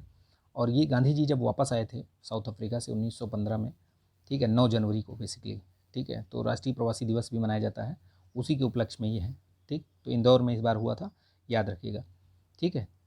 नेक्स्ट, जुलाई 2023 में जारी बाघ जनगणना की रिपोर्ट के अनुसार देश में बाघों की जो जनसंख्या है कितने % के हिसाब से बढ़ी है, तो याद रखिएगा, ये 6.1% के हिसाब से बढ़ी है। अभी इनका जो औसत है उस तरीके से बताया गया है कि अधिकतम जो इनकी जनसंख्या है वो है 2925 और औसत जो है वो 3682 ऐसे निकाला है इसमें, अधिकतम और मिनिमम निकाल के उनमें से एक मतलब औसत निकाल दिया है, ठीक है। तो याद रखिएगा इस चीज़ को, क्योंकि एग्जैक्ट वो नहीं निकाला है तो वो औसत उसमें बता दिया है। देखिए, जून 2023 में संपन्न ICC वर्ल्ड टेस्ट चैंपियनशिप हुई थी, जून में हुई थी, तो इसमें पूछा है कि विजेता कौन है। तो देखिए विजेता ऑस्ट्रेलिया रहा है। भारत 2 बार फाइनल में पहुंचा, ठीक। एक बार न्यूजीलैंड से हारा, यानी जो पहली बार हुआ था तो न्यूजीलैंड विजेता रहा, दूसरी बार हुआ तो ऑस्ट्रेलिया रहा। भारत दोनों बार हार गया है। तो भारत जो आईसीसी टेस्ट चैंपियनशिप के में फाइनल में 2 बार मतलब पहुंचने वाली पहली टीम है, ठीक, याद रखिएगा। अब यहाँ पे फिर वही रीजनिंग और ये सब आ गया इसमें। देखिए तो इसमें ये बताया गया है, इसमें किस तरीके से क्या पैटर्न चलता है वो बता देता हूँ मैं आपको। इसमें देखेंगे +6 करके चल रहा है, ठीक है, +6 करके चल रहा है। उस हिसाब से देखेंगे तो आपका ये वाला ए आपका ये करेक्ट ऑप्शन आएगा, +6, ठीक। तो इसमें कौन सा तर्क फॉलो कर रहा है, तो इसमें भी वही कर रहा है, बाकी में सब में नहीं करेगा, ठीक है। आप देख लीजिएगा, +6 करके देख लीजिएगा, ठीक है। चलिए नेक्स्ट देखते हैं। इसमें देखिए, इसमें कूट भाषा लगाया है, तो वही कूट भाषा इसमें सीधे सीधे जैसे जो इसका जो स्थानिक नंबर है, यानी कि जैसे M 13वें नंबर पे आता है, तो 13 यानी कि 13 - 1 कर दोगे आप 12, ठीक है, उस तरीके से ये दिया हुआ है। तो 12 फिर उसको उस हिसाब से इंटू कर दिया है, ठीक है, ये चीज़ याद रखिएगा। तो इसके हिसाब से करेंगे तो ये आपका जो करेक्ट ऑप्शन आएगा इसमें वो आएगा 98283, ठीक है। M वो नंबर वाइज किया है, E का जैसे 5 है तो -1 कर दिया, 4 आया, ठीक, इस तरीके से कर दिया है। तो ये चीज़ याद रखिएगा, ठीक है। इसमें फिर क्या हुआ है, एक चीज़ और बता देता हूँ, थोड़ा कन्फर्म हो जाएगा आपको। मेल्ट जैसे जैसे इसमें इसका जो नंबर है 12 होता है ना, E का 5 होता है, L का क्या होता है, L का होता है 12, L का 12, M का तो 12 होता है, L का 11 होता है, सॉरी, LM 11, और T का क्या होता है 20, ठीक है। तो देखिए अब इसमें क्या करा उन्होंने कि इसका 2 ले लिया, इसका मतलब इसमें 13 होता है यार, M का -1 करके सब में -1 कर दिया, तो इसमें 12 बचा, इसमें 4 बचा, यहाँ पर आपका 10 बचा, ठीक। L का 12 होता है ना, अरे वही तो बोल रहा था यार, कन्फ्यूज़ कर देखो ME फिर से लिखते हैं MELT, देखिए यहाँ पे ये 13, E का 5, L का 12 और T का 20। इसमें क्या जो चला है, जो सीक्वेंस क्या चला है, अब यहाँ पे 13 - 1 कर दिया 12 हो गया, 4 - 1 कर दिया तो 5 - 1 किया तो 4 आया, 12 माइनस किया तो 11 आया, 19 - 1 किया तो 20 - 1 किया तो 19 आया। अब इन्होंने क्या किया, यहाँ से 2 ले लिया, इसका 4 ले लिया, इसका 1 ले लिया, मतलब लास्ट नंबर लिया है, इसका 9 ले लिया, तो इस तरीके से ये 2419 बना। अगर इसी तरीके से सब में करोगे तो जो करेक्ट ऑप्शन बनेगा आपका बनेगा 98283, ठीक है। भारतीय संविधान के किस अनुच्छेद में यह प्रावधान है कि किस अपराध के अभियुक्त को स्वयं के विरुद्ध जो है वो गवाह नहीं बनाया जा सकता, मतलब बाध्य नहीं कर सकते उसको, वैसे तो जाके बोल ही सकता है वो, लेकिन बाध्य नहीं किया जा सकता। निम्नलिखित कथनों पर विचार करना है, तो बताइए कि यह भंग की जा सकती है। सदस्यों का कार्यकाल 6 वर्ष का होता है, सदस्यों की आयु कम से कम 30 वर्ष होनी चाहिए, राज्यसभा यथाशीघ्र अपने किसी सदस्य को अपना सभापति चुनती है, तो ये ठीक है, लेकिन ये भंग नहीं की जा सकती, ठीक। तो इसमें कौन सा सही है पूछा है, तो 2, 3, 4 तो सही हैं, ठीक है, लेकिन इसमें एक चीज़ और है। देखिए इसमें क्या बोल रहा है, ये आपका बोल रहा है कि कौन सा सही है, तो 2 वाला सही है और 3 सही है, ठीक है। ये राज्यसभा में जो अपने सदस्य किसी सदस्य को, तो बताइए कि राज्यसभा का जो सदस्य होता है, राज्यसभा का जो अध्यक्ष होता है यानी सभापति जो होता है वो कौन होता है, उपराष्ट्रपति होते हैं। उपराष्ट्रपति क्या जो है वो राज्यसभा के सदस्य होते हैं, नहीं होते हैं। तो ये चीज़ ध्यान में रखिएगा, अगर ठीक से नहीं पढ़ेंगे तो गलती हो जाएगी। अभी मैं जैसे जल्दी जल्दी पढ़ रहा था तो मैंने मतलब सही सब बता दिया, लेकिन ये वाला गलत है, पहला भी गलत है क्योंकि ये भंग नहीं होती है, ठीक है, ये भंग नहीं की जा सकती, तो गलत है कथन, और ये चौथा वाला भी गलत है, ठीक है। तो सही कौन सा हुआ, 2 और 3 सही है बस आपका, ठीक। तो इसका जो करेक्ट ऑप्शन होगा ए होगा। संसद को किस सूची के अंतर्गत जो है वो नहीं, संसद को राज्य सूची के विषयों के संबंध में विधि बनाने की शक्ति भारतीय संविधान के किस अनुच्छेद के अंतर्गत प्राप्त है, तो ये याद रखिएगा 249 नंबर है ये, ठीक, ध्यान में रखिएगा, ठीक है। जैसे अनुच्छेद 312 है उसके अनुसार राज्यसभा जो है वो क्या है, अखिल भारतीय जो सेवाओं का सृजन कर सकती है, यानी कि 3 तो ही हैं ऑलरेडी, उसके अलावा भी अगर करना है तो कर सकती है ये, ठीक है। तो ये 140 क्वेश्चन आपके यहाँ पे समाप्त होते हैं। आई होप आपको ये वीडियो सही लगा होगा, अच्छा लगा होगा, जानकारी अच्छी लगी होगी। कमेंट कीजिएगा आपके मतलब स्कोर कितना, आपका स्कोर कितना आ रहा है, और वीडियो में क्या अच्छा लगा क्या बुरा लगा कुछ आप लोग कमेंट कर दिया करिए, ठीक है। थोड़ा सा मतलब मोटिवेशन बढ़ता है, ठीक है। अच्छा लगा और कुछ इम्प्रूवमेंट चाहिए तो बता दीजिए कि इस चीज़ को इस तरीके से बताइए, या और कुछ चाहिए तो बताइए आप, ठीक है। चलिए मिलते हैं नेक्स्ट वीडियो में, तब तक के लिए जय हिंद।